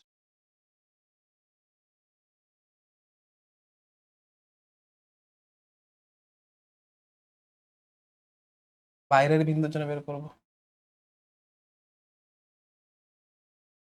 বাইরে আমার পি বিন্দু আছে, এটা হচ্ছে ও, এর মাসটা হচ্ছে capital M, OP is equal to হচ্ছে স্মল আর। আর তোমরা জানো বাইরের মাসের জন্য যখন আমি বাইরে যখন মাসটা থাকবে বা স্ফেরিক্যাল সেলের বাইরের বিন্দুর জন্য যখন আমি গ্র্যাভিটেশনাল ফোর্স ক্যালকুলেট করব বা গ্র্যাভিটেশনাল ফিল্ড ইন্টেন্সিটি যখন ক্যালকুলেট করব, তখন আমি ধরে নেব এই স্ফিয়ারের পুরো মাসটা তার কেন্দ্রে কেন্দ্রীভূত আছে। আর যদি পুরো এই মাসটা যদি কেন্দ্রে যদি কেন্দ্রীভূত থাকতো, অর্থাৎ পয়েন্ট মাসের মতো করে যদি বিহেভ করতো, তাহলে normal G M by R square হতো। তাহলে যখন আমার এক্সটার্নাল পয়েন্টের জন্য যখন আমি ক্যালকুলেট করব, এক্সটার্নাল পয়েন্টের জন্য যখন আমি ক্যালকুলেট করব, অর্থাৎ আর এর মান যখন বড় হবে রেডিয়াস অপেক্ষা, তখন কত হবে আমার? তখন আমার হবে G M by R square, আর অবশ্যই মাইনাস আর ক্যাপ হবে। মাইনাস আর ক্যাপ কেন তোমরা নিশ্চয়ই বুঝতে পেরেছো, কারণ আকর্ষণ বল।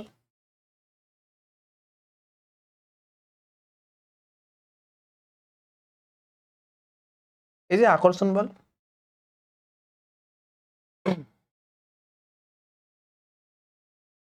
আকর্ষণ আর ক্যাপ ওই দিকে, তাহলে মাইনাস আর ক্যাপ নিশ্চয়ই এই দিকে। আমি এখানে দেখাইনি, এখানেও মাইনাস আর ক্যাপই হচ্ছে, এই যে মাইনাস আর ক্যাপ। আমার আর ভেক্টর কোনটা ছিল? এটা ছিল আমার আর ভেক্টর,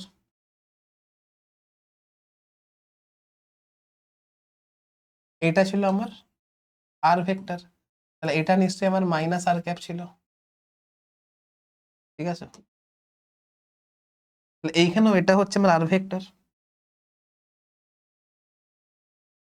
এটা হচ্ছে আমার আর ভেক্টর, তাহলে এটা হচ্ছে নিশ্চয়ই মাইনাস আর ক্যাপ। আমি ইউনিট ভেক্টর দেখাচ্ছি, তাই জন্য মাইনাস আর ক্যাপ হলো। এবারে আমি যদি সারফেসের কোনো বিন্দুতে আসি,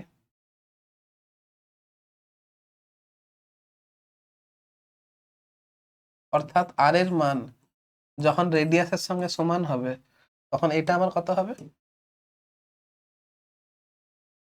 জি এম বাই আর স্কোয়ার হবে, আর অবশ্যই এটা মাইনাস আর ক্যাপ হবে, ঠিক আছে? এবার ইন্টারনাল যদি কোনো পয়েন্ট হয়, এইখানেই গল্পটা আছে।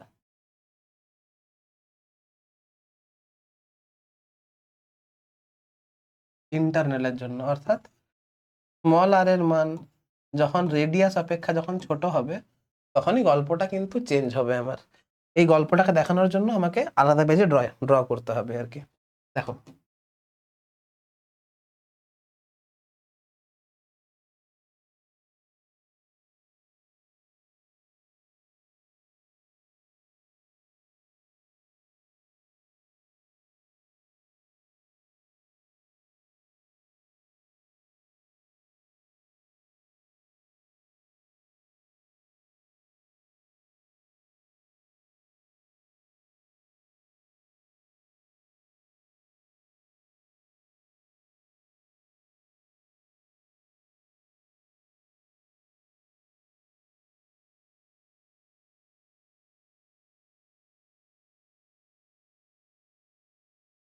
হুম,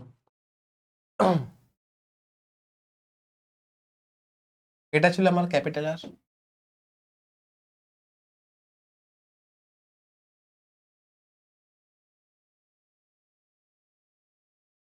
এটা ছিল আমার ক্যাপিটাল আর, এটা হচ্ছে আমার স্মল আর,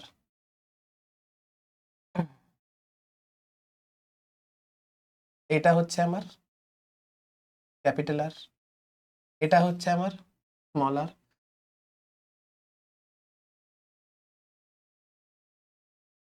আমি একটা জিনিস একটু রিপ্রেজেন্টেশনটা ভালো দেখানোর জন্য এক কাজ করি। কাজটা হচ্ছে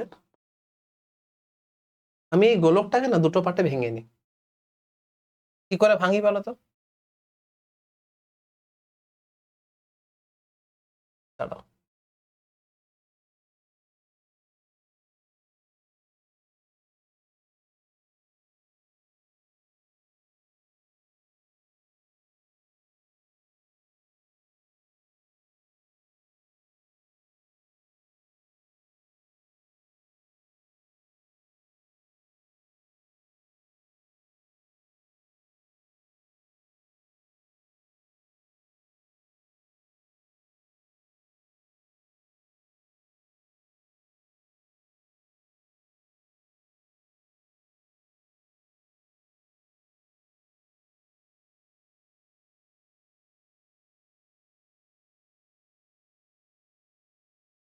এটা হচ্ছে আর ভেক্টর, এটা হচ্ছে ক্যাপিটাল আর। আমি এই পয়েন্টে, আমি এক্স্যাক্টলি এই পয়েন্টে, দেখা যাচ্ছে, দেখা যাচ্ছে না ভালো করে, আমি এক্স্যাক্টলি এই পয়েন্টে, দেখা যাচ্ছে, আমি এক্স্যাক্টলি এই পয়েন্টে গ্র্যাভিটেশনাল ফিল্ড ইন্টেন্সিটি ক্যালকুলেট করতে ইন্টারেস্টেড। আমরা এইমাত্র কি দেখলাম, আমরা দেখেছি যে সেলের জন্য, আমরা দেখেছি সেলের জন্য for sale,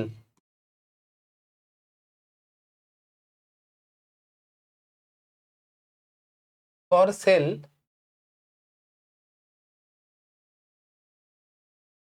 for sale internal পয়েন্টে,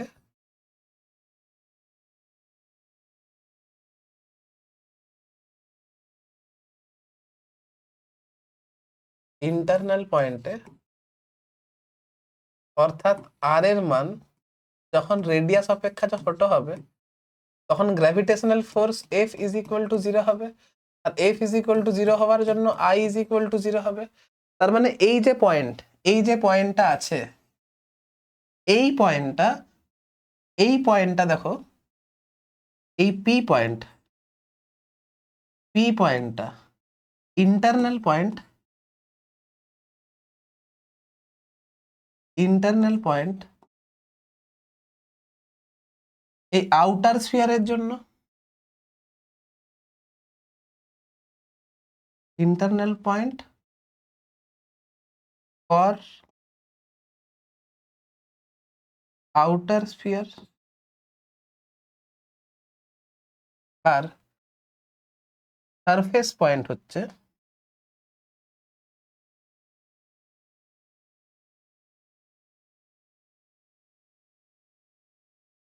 সারফেস পয়েন্ট হচ্ছে, আউটার স্ফিয়ারটা অবশ্যই বিগ, আউটার স্ফিয়ারটা হচ্ছে অবশ্যই বিগ, আউটার স্ফিয়ারের জন্য হচ্ছে ইন্টারনাল পয়েন্ট, আর ইন্টারনাল স্ফিয়ারের জন্য হচ্ছে, বা ইনার স্ফিয়ারের জন্য, সরি ইন্টারনাল বলছি, ইনার স্ফিয়ারের জন্য, ইনার স্ফিয়ারের জন্য সারফেসের উপর অবস্থিত কোনো একটা পয়েন্ট, আর ইনার স্ফিয়ারটা হচ্ছে স্মল।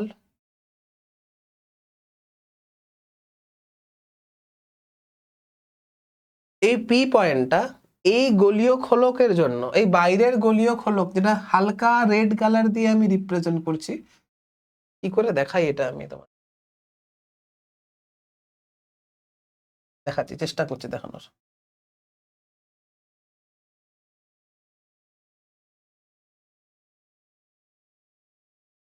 এই যে এই চাকতিটা বুঝতে পারছো তো, দেখাচ্ছি ধরো,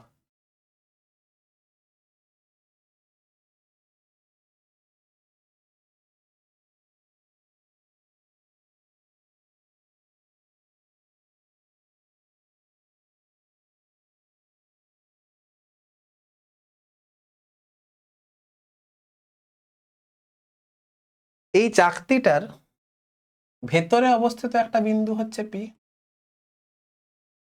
এই চাকতিটার ভেতরে অবস্থিত হচ্ছে এক বিন্দু হচ্ছে পি, আর এই হোয়াইট স্ফিয়ারের ওপরে অবস্থিত বিন্দু হচ্ছে পি।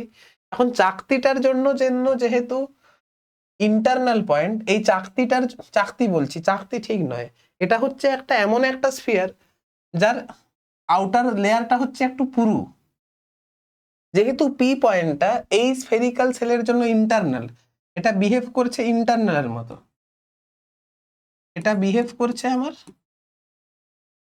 ইন্টারনালের মতো, তাই জন্য এর জন্য কোনো ফোর্স এক্সপিরিয়েন্স করবে না, এর জন্য এফ ইজ ইকুয়াল টু 0 হবে। যা ফোর্স এক্সপিরিয়েন্স করবে,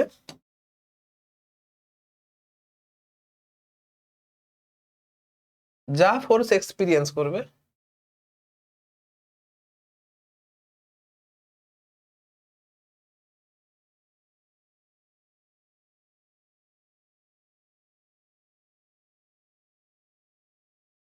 এই রেডটার জন্য এক্সপিরিয়েন্স করবে, যা রেডিয়াসটা কত,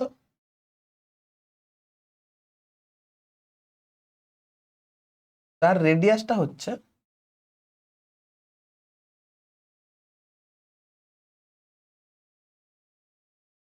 যা রেডিয়াসটা স্মল আর। এখন পুরো স্ফিয়ারের মাসটা আমি ধরে নিয়েছিলাম এম, এই পুরো স্ফিয়ারের মাসটা আমি ধরে নিয়েছিলাম এম, তাহলে এই ছোট স্ফিয়ারের মাসটা আমি ধরে নিচ্ছি এম ড্যাশ। যেহেতু এর জন্য কোনো গ্র্যাভিটেশনাল ফোর্স এক্সপিরিয়েন্স করবে না, যা এক্সপিরিয়েন্স করার এটার জন্য এক্সপিরিয়েন্স করবে, তাহলে এর জন্য যে গ্র্যাভিটেশনাল ফোর্স বা গ্র্যাভিটেশনাল ফিল্ড ইন্টেন্সিটির মান আই হবে, এটা নিশ্চয়ই I is equal to G M dash by R square হবে। আমি ভেক্টর সাইনটা পরে দিচ্ছি, ভেক্টর সাইনটা আমি পরে দিচ্ছি। এবার এম ড্যাশ, দেখো মাসের সঙ্গে ভলিউমের কি রিলেশন, ডাইরেক্ট রিলেশন। আবার ভলিউম মানেই 4/3 আর কিউব, তাহলে ভলিউমের সঙ্গে আর কিউবের সমানুপাতিক সম্পর্ক। দেখো মাস মানে হচ্ছে ডেনসিটি ইন্টু ভলিউম, আবার ডেনসিটি ভলিউম মানে কত হচ্ছে 4/3 আর কিউব, 4/3 আর কিউব। তুমি লক্ষ্য করে দেখো এই যে জিনিসটা, এটা তো কনস্ট্যান্ট, তাহলে আমি কি বলতে পারি না যে মাসের সঙ্গে আর কিউবের ডাইরেক্ট রিলেশন? অবশ্যই বলতে পারি, কেন বলতে পারি না? তাহলে এইখান থেকেই এই টার্মটা আসছে, এইখান থেকেই আমার এই টার্মটা আসছে।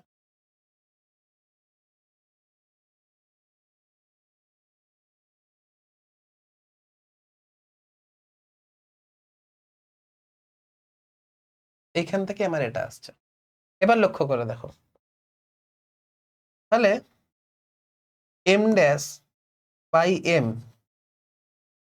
যেহেতু মাসের সঙ্গে রেডিয়াসের কিউবের সম্পর্ক, তাহলে এই এম ড্যাশ মাসটা কার ধরেছিলাম, এই ছোট স্ফিয়ারের মাস ধরেছিলাম, আর রেডিয়াসটা কত স্মল আর, তাহলে এতর কিউব হবে, আর নিচে এখানে ক্যাপিটাল আর কিউব হবে। ক্যাপিটাল এম মাসটা ছিল ক্যাপিটাল আর রেডিয়াসের স্ফেরিক্যাল সেলের জন্য, সেল বলবো না, গোলীয় মানে গোলকের জন্য, হলো মানে সলিড স্ফিয়ারের জন্য। এই যে এম মাসটা ছিল, এই এম মাসটা যখন ছিল তখন রেডিয়াসটা কিন্তু আমার আর ছিল, তখন রেডিয়াসটা কিন্তু আমার আর ছিল।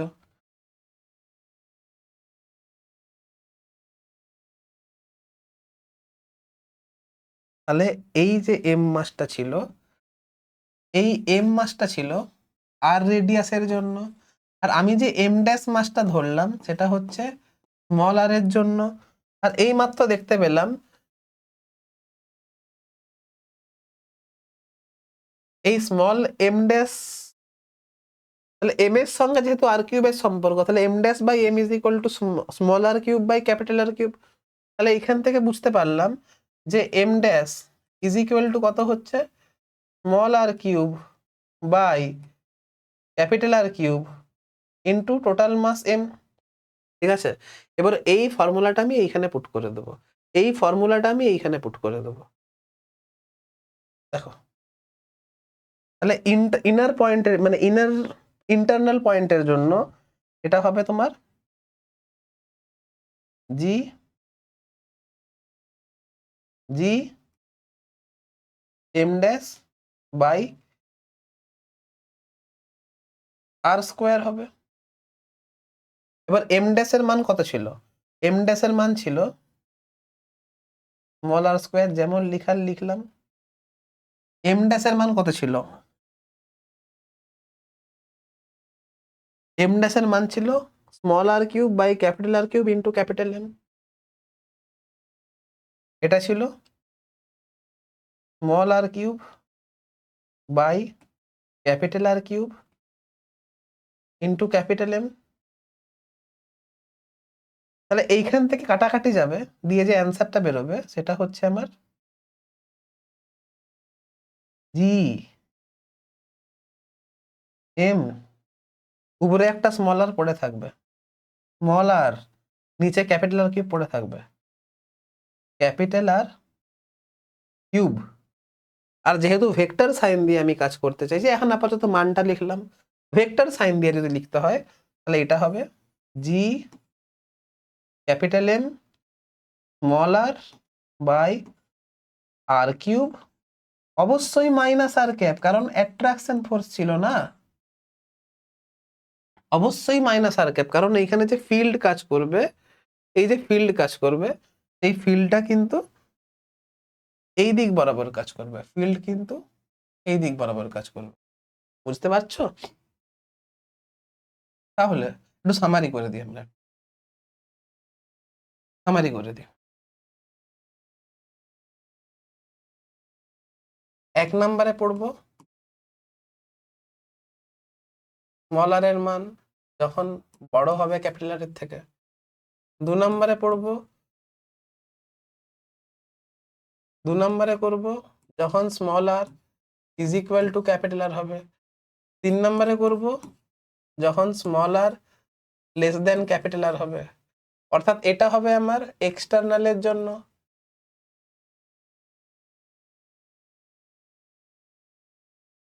এটা হবে আমার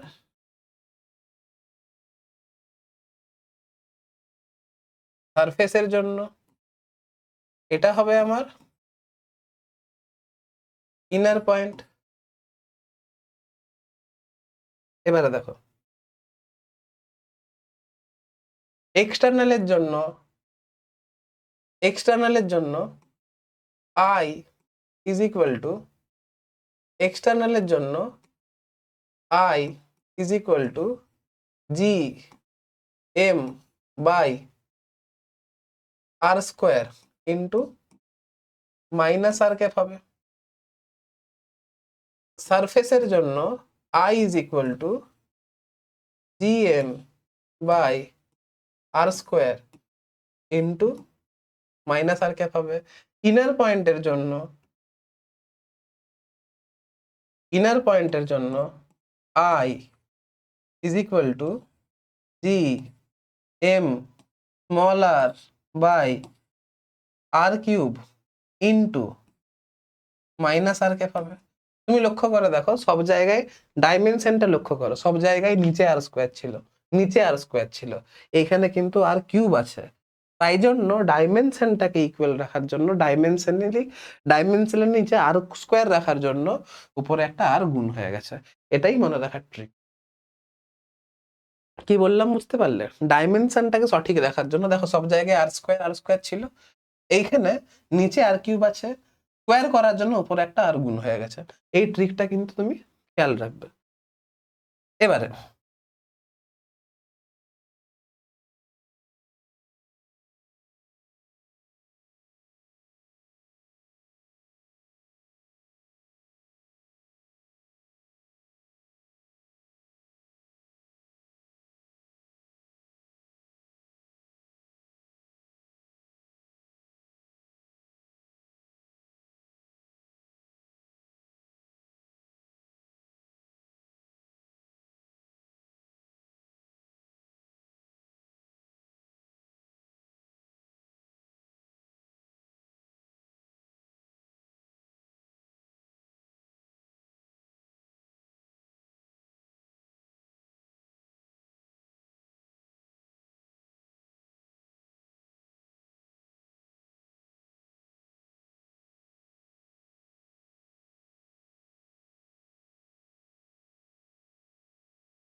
বোঝা গেছে?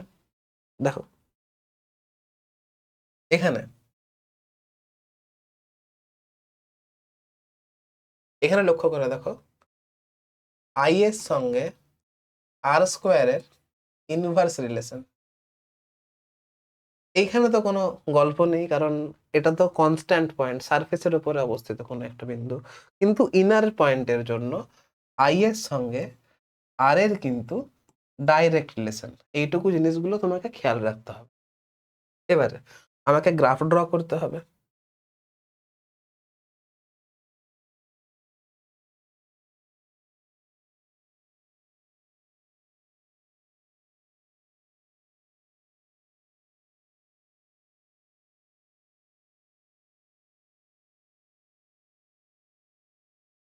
দেখো সব জায়গায় দেখো মাইনাস মাইনাস মাইনাস আছে।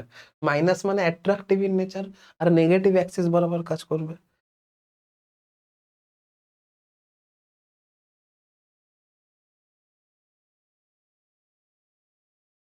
এদিকে নিশ্চয়ই আমি আই রিপ্রেজেন্ট করব, তাহলে এটা নিশ্চয়ই আমার মাইনাস আই হবে। এইদিকে নিশ্চয়ই আমি আর রিপ্রেজেন্ট করব।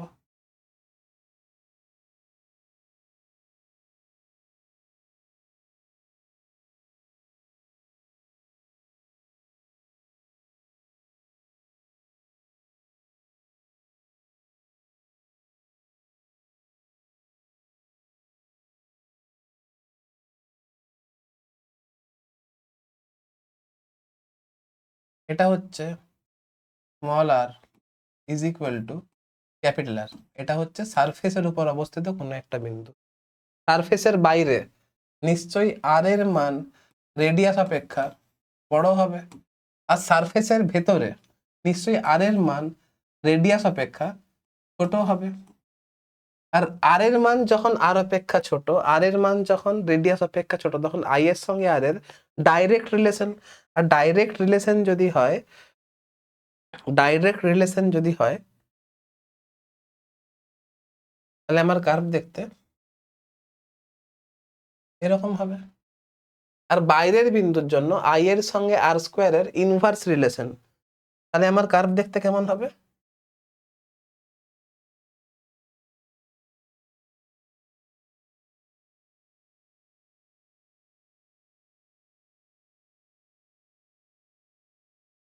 এরকম দেখতে হবে কার্ভ।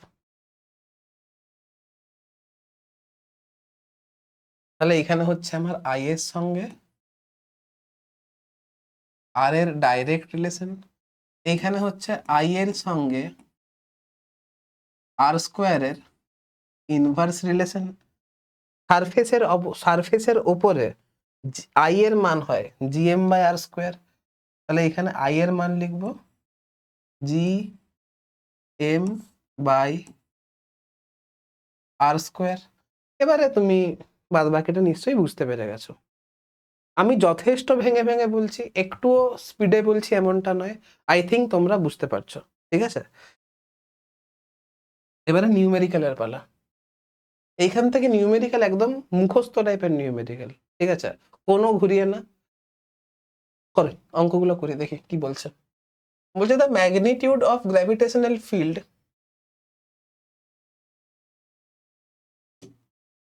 বলছে the magnitudes of the gravitational field at distance r1 and r2 from the center of uniform sphere of radius r, আচ্ছা দাঁড়াও, আচ্ছা আচ্ছা আচ্ছা বুঝতে পেরেছি। The magnitude of the gravitational field at distance r1 and r2 from the center of uniform sphere of radius r and mass m। ঠিক আছে, তার মানে আমার একটা এখানে ইউনিফর্ম স্ফিয়ার আছে,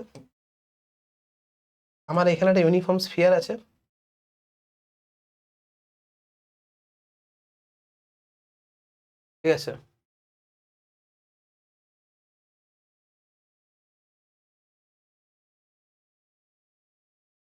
এবারে আর1 আর2টা ভেতরের বিন্দু হতে পারে। আচ্ছা বলে দিই দাঁড়াও, এর রেডিয়াসটা হচ্ছে আর মাসটা হচ্ছে এম। ঠিক আছে, এবার আর1 আর2, এই যে এখানে আর1 আর2 বলে দিয়েছে না, এই যে এখানে আর1 বলে দিয়েছে, আর1টা বেসিক্যালি এরকম হবে। এই যে এখানে আর2 বলে দিয়েছে, এই আর2 বেসিক্যালি এরকম হবে। ঠিক আছে, এবার আর1 আর2 আর অপেক্ষা মানে রেডিয়াসের মান, এইখানে যে আর এর মানটা বলেছে এই আর এর মানটা রেডিয়াস অপেক্ষা বড় না আর এর মানটা রেডিয়াস অপেক্ষা ছোট, কিছুই বলে দেয়নি আমাকে, এখানেই কনফিউশন। এবারে বলেছে F1 আর F2 আর R1 আর R2 এর সঙ্গে সম্পর্কটা কি। এবারে আমাকে দুটো কেস ধরে করতে হবে। এক কাজ করি, আমি আগে বড় কেসটা নিয়ে করছি। যদি আর এর মান রেডিয়াস অপেক্ষা যদি বড় হয়, যদি আর এর মান রেডিয়াস অপেক্ষা বড় হয়, তাহলে এফ এর সঙ্গে আর স্কোয়ারের কি রিলেশন, ব্যস্তানুপাতিক রিলেশন। আরেকটা কথা বলে দিই, এইখানে কি বলেছে, ইউনিফর্ম স্ফিয়ার বলেছে, লক্ষ্য করে দেখো এইখানে কিন্তু আমার ইউনিফর্ম স্ফিয়ার বলেছে। ইউনিফর্ম স্ফিয়ার মানে অবশ্যই সলিড স্ফিয়ার হবে। হ্যাঁ, এই যে এখানে ইউনিফর্ম স্ফিয়ারটা আছে না, এই ইউনিফর্ম স্ফিয়ার মানে কিন্তু অবশ্যই সলিড স্ফিয়ার হবে, খেয়াল রাখবে, সলিড স্ফিয়ার হবে। এবারে যদি আর এর মান রেডিয়াস অপেক্ষা বড় হয়, তাহলে এফ এর সঙ্গে আর স্কোয়ারের ব্যস্তানুপাতিক সম্পর্ক, আর এফ এর সঙ্গে আর স্কোয়ারের যদি ব্যস্তানুপাতিক সম্পর্ক হয়, তাহলে F1 by F2 is equal to R1 square R1 square R2 square হবে। আর যদি আর যদি আর যদি আর এর মান রেডিয়াস অপেক্ষা ছোট হয়, তাহলে এই মাত্র দেখলাম যদি ইন্টারনাল পয়েন্ট যদি হয়, তাহলে এইখানে গ্র্যাভিটেশনাল ফিল্ড ইন্টেন্সিটি আর এর সঙ্গে ডাইরেক্ট রিলেশন, মনে পড়ছে। আর ইন্টেন্সিটি যেহেতু, আচ্ছা এখানে ফোর্সের মান বলেছে, দেখো একটা কথা বলে দিই তোমাদেরকে, একটা কথা বলে দিই, gravitational field intensity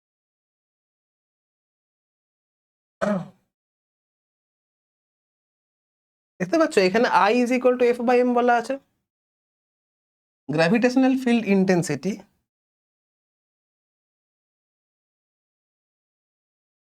gravitational field intensity I is equal to force by mass. তাহলে force is equal to gravitational field intensity by mass. তাহলে force is equal to gravitational field intensity by mass. তার মানে কোথাও না কোথাও ফোর্সের সঙ্গে I এর কি রিলেশন, ডাইরেক্ট রিলেশন। মানে গ্র্যাভিটেশনাল ফিল্ড ইন্টেন্সিটি যেরকম করে চেঞ্জ হবে, ফোর্সও কিন্তু আমার সেরকম করেই চেঞ্জ হবে। ঠিক আছে, ফোর্সও কিন্তু আমার সেরকম ভাবেই চেঞ্জ হবে।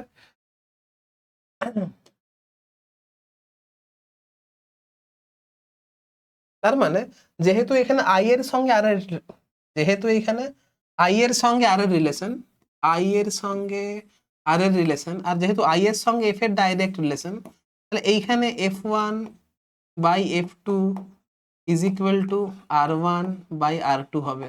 আমি কেন লিখে লিখে করাচ্ছি, যাতে তোমাদের বুঝতে সুবিধা হয়। ঠিক আছে, আমার তো মুখস্থ আছে, তুমি যখন ব্যাপারটাকে 4-5 বার প্র্যাকটিস করে নেবে তখন তোমাদেরও মুখস্থ থাকবে। এবারে আমি বুঝে নিলাম, এবারে মানে অপশন টেস্ট করতে হবে আমাকে। অঙ্কটাতে কিছু নেই, বারবার ধরে বলছি অঙ্কে কিছু নেই। দেখো, যখন আর এর মান রেডিয়াস অপেক্ষা ছোট, আর এর মান রেডিয়াস অপেক্ষা ছোট, তাহলে অবশ্যই F1 by F2 is equal to R1 by R2 হবে, এই মাত্র করলাম। আর এর মান যখন রেডিয়াস অপেক্ষা ছোট হলে F1 by F2 is equal to R1 by R2 হবে, যেটা এখানে ম্যাচ করছে, তাহলে অবশ্যই এটা অ্যান্সার হওয়া উচিত,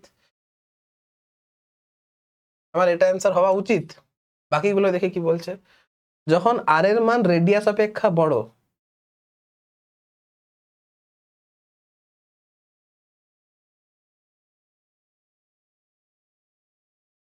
এটাও তো ঠিক হচ্ছে গো, আমার তো এটাও ঠিক হচ্ছে। আর এর মান রেডিয়াস অপেক্ষা বড়, রেডিয়াস অপেক্ষা বড়, তাহলে এফ এর সঙ্গে আর স্কোয়ারের ব্যস্তানুপাতিক সম্পর্ক F1 by F2 is equal to R2 square by R1 square, এটাও তো ঠিক হচ্ছে, এটাও তো ঠিক হচ্ছে। কি বলেছে দেন, কারেক্ট স্টেটমেন্টই তো চেয়েছে। আর কিউব তো এখানে হবে না, এখানে আর কিউব তো হবে না, এটা হবে না, এমনি হবে না। F1 by F2 is equal to R1 cube by R2 cube তো হবে না। এখানে আর এর মান যখন রেডিয়াস অপেক্ষা যখন ছোট হবে, রেডিয়াস অপেক্ষা ছোট হলে ফোর্সের সঙ্গে রেডিয়াসের ডাইরেক্ট রিলেশন হয়, এটা তো হবে না। তাহলে আমার এও অ্যান্সার হচ্ছে আর বিও অ্যান্সার হচ্ছে, তাহলে এখানে এ আর বি কিন্তু দুটোই সঠিক অপশন হবে, বুঝতে পেরেছো। নেক্সট দেখো,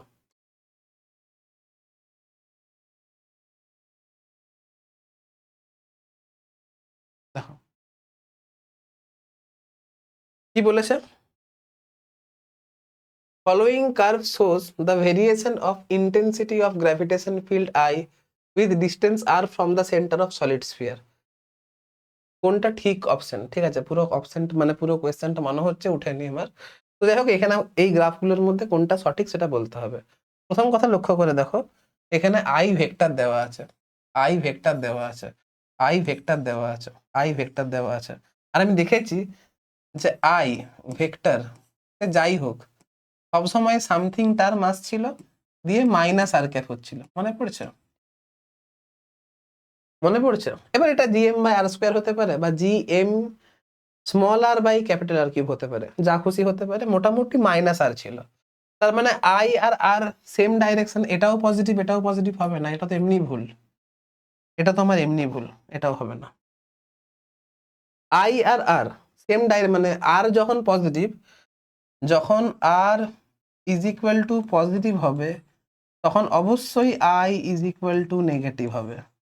আবার যখন I R is equal to negative হবে তখন অবশ্যই I is equal to positive হবে। এখানে দেখো আই আর দুজনেই পজিটিভ, এখানে আই আর দুজনেই পজিটিভ, 2 আর 3 তো এমনি হবে না। আবার লক্ষ্য করে দেখো, এখানে বলেছে সলিড স্ফিয়ার কথাটা বলেছে, লক্ষ্য করে দেখো, এই যে সলিড স্ফিয়ার বলেছে, সলিড স্ফিয়ার বলেছে, সলিড স্ফিয়ারের ক্ষেত্রে কি হয়? সলিড স্ফিয়ারের ক্ষেত্রে, সলিড স্ফিয়ারের ক্ষেত্রে আই এর সঙ্গে আর এর ডাইরেক্ট রিলেশন হয়, আই এর সঙ্গে আর এর আর স্কোয়ারের ব্যস্তানুপাতিক রিলেশন হয়। কখন এটা হয়? যখন আর এর মান রেডিয়াস অপেক্ষা ছোট হয়। বারবার ধরে বলছি, কেন লিখছি এগুলো? এগুলো লিখছি যাতে করে তোমাদের মাথায় সেট হয়ে যায়। আমি একবার বলে স্পিডে বেরিয়ে যেতেই পারতাম, আমার শরীর খারাপ তাও আমি চিল্লাচ্ছি যাতে করে তোমাদের মাথায় সেট হয়ে যায়। হ্যাঁ, আবার বলতে কিন্তু কষ্ট হচ্ছে, বিশ্বাস করো, গলাটা ধরে গেছে আমার। যাই হোক, ওটা বাজে দেখতে পাচ্ছ এখানে 1:37, রাত 1:37 বাজে, তোমাদের জন্য ভিডিও রেকর্ড করছি যাতে করে তোমাদের যাতে মাথায় সেট হয়ে যায়। আমি রাত 1:40-এ আমি এখন ভিডিও রেকর্ড করছি। তোমরাও যদি আমার মতো পরিশ্রম করে নাও তাহলে সাফল্য তোমাদের হবেই, আসবেই। এখন আমরা যেহেতু পরিশ্রম করছি তোমাদের জন্য, তোমরাও একটু পরিশ্রম করে নাও নিজেদের জন্য। আমাদের জন্য করতে হবে না, নিজেদের জন্য করে নাও। যাই হোক, তো এই রিলেশন মেনে চলবে। আই এর সঙ্গে আর এর ডাইরেক্ট রিলেশন, 2 আর 4 তো এমনি গেছে।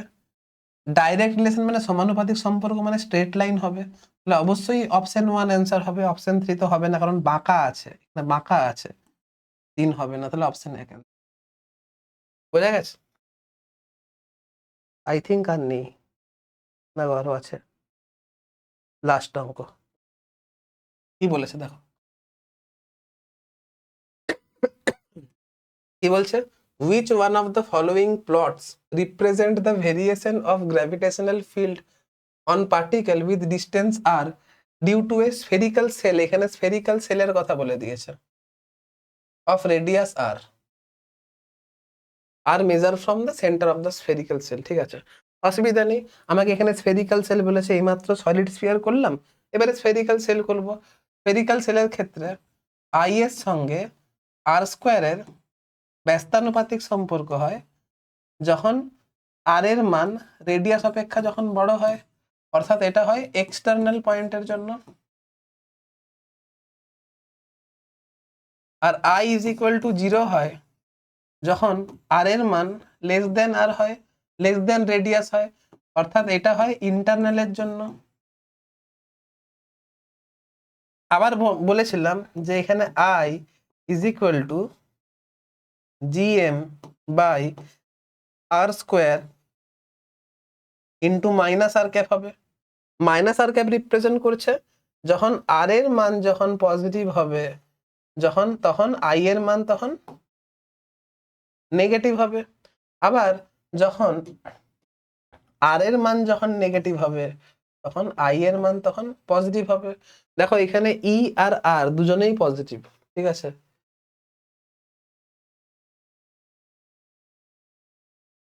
এখানে গ্র্যাভিটেশনাল ফিল্ডটাকে ই দিয়ে রিপ্রেজেন্ট করেছে, এই যে ই দিয়ে রিপ্রেজেন্ট করেছে। দেখো এখানে ইও পজিটিভ আরও পজিটিভ, এটা তো হবে না। এখানেও ই পজিটিভ আর পজিটিভ, এটাও হবে না।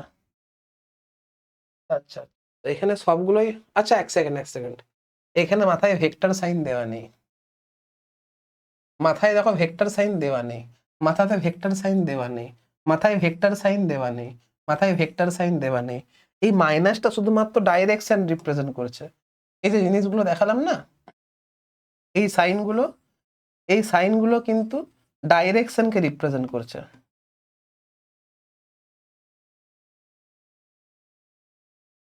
মাথায় যদি ভেক্টর সাইন দেওয়া না থাকে তাহলে ডাইরেকশনের কথা তোমাকে উল্লেখ করে দেওয়া নেই। তাহলে এখানে ডাইরেকশন নিয়ে মাথা ব্যথা করার কোনো দরকার নেই। এবারে লক্ষ্য করে দেখো, ভেতরের কোনো বিন্দুর জন্য i is equal to 0 হয় ইন্টারনাল পয়েন্টের জন্য। এখানে E0 নেই, ইন্টারনাল পয়েন্টে E0 নেই, হবে না। এখানেও 0 নেই, হবে না। এখানেও 0 নেই, হবে না। এখানে 0 আছে, অ্যান্সার হবে। ঠিক আছে?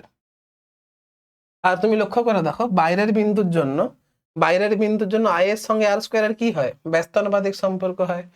এইখানে দেখো সমানুপাতিক সম্পর্ক, স্ট্রেট লাইন, তাহলে এটা এমনিতেও হবে না। এবার এইখানেও কার্ভ আছে, এইখানে কার্ভ আছে, এইখানে কার্ভ আছে, এই তিনটার মধ্যে একটা হতে পারে। আর যেহেতু ভেতরে এখানে ফিল্ড রয়েছে, ভেতরে এখানে ফিল্ড রয়েছে, এটা এমনি বাদ পড়ে গেল। এখানে ভেতরে ফিল্ড নেই, তাহলে এটা আমার রাইট অ্যান্সার হবে। যাই হোক, আর স্লাইড নেই। ঠিক আছে, মোটামুটি gravitational field intensity, gravitational field আমি করিয়ে দিলাম। স্ফেরিক্যাল সেল, সলিডের জন্যও করালাম, স্ফেরিক্যাল সেল মানে হলো স্ফেরিক্যাল সেলের জন্য করালাম, সলিড স্ফিয়ারের জন্য করালাম। কোথায় কোথায় করালাম? বাইরের বিন্দুতে করালাম, অর্থাৎ এক্সটার্নাল পয়েন্টে করালাম। সারফেসের উপর অবস্থিত কোনো একটা বিন্দুতে করালাম, অর্থাৎ সারফেস পয়েন্টে করালাম। আর সেলের ভেতরে বা সলিড স্ফিয়ারের ভেতরের কোনো বিন্দুতে করালাম, ইন্টারনাল পয়েন্টে করালাম। গ্রাফিক্যাল রিপ্রেজেন্টেশন করালাম, ম্যাথমেটিক্যাল ফর্মুলা করালাম, সেখান থেকে অঙ্ক করালাম। এর বাইরে এই স্ফেরিক্যাল মাস ডিস্ট্রিবিউশনের জন্য আর অঙ্ক আসে না। নেক্সট আমাদেরকে আর্থের গ্র্যাভিটি নিয়ে, আর্থের গ্র্যাভিটেশনাল ফিল্ড নিয়ে পড়তে হবে, যেটা আমরা নেক্সট লেকচারে ডিসকাস করব। আজকের লেকচার এতটাই থাক, ঠিক আছে? আর এর পিপিটি গুলো যদি চাও তোমরা, তাহলে আমি এই ভিডিওর ডেসক্রিপশন বক্সে আমার টেলিগ্রাম চ্যানেলের নাম্বারটা দিয়ে দেবো। আমাকে ডাইরেক্ট মেসেজ করবে, আমি তোমাদেরকে সেখানে এই তোমার এই পিডিএফটা সেন্ড করে দেবো। হ্যাঁ, তাহলে আজকের মতো এতটাই রইলো, আমি আর টানতে পারছি না। আমি ভেবেছিলাম যে আর্থ গ্র্যাভিটেশনাল ফিল্ড মানে আর্থের যে গ্র্যাভিটি, সেটা আমি আর্থের যে গ্র্যাভিটেশনাল ফিল্ড সেটা আমি এই লেকচারে টেনে দেবো, কিন্তু আর সামর্থ্য নেই টানার মতো। তো আজকের মতো এতটাই থাক। পড়তে থাকো, ভালো থাকো, সুস্থ থাকো।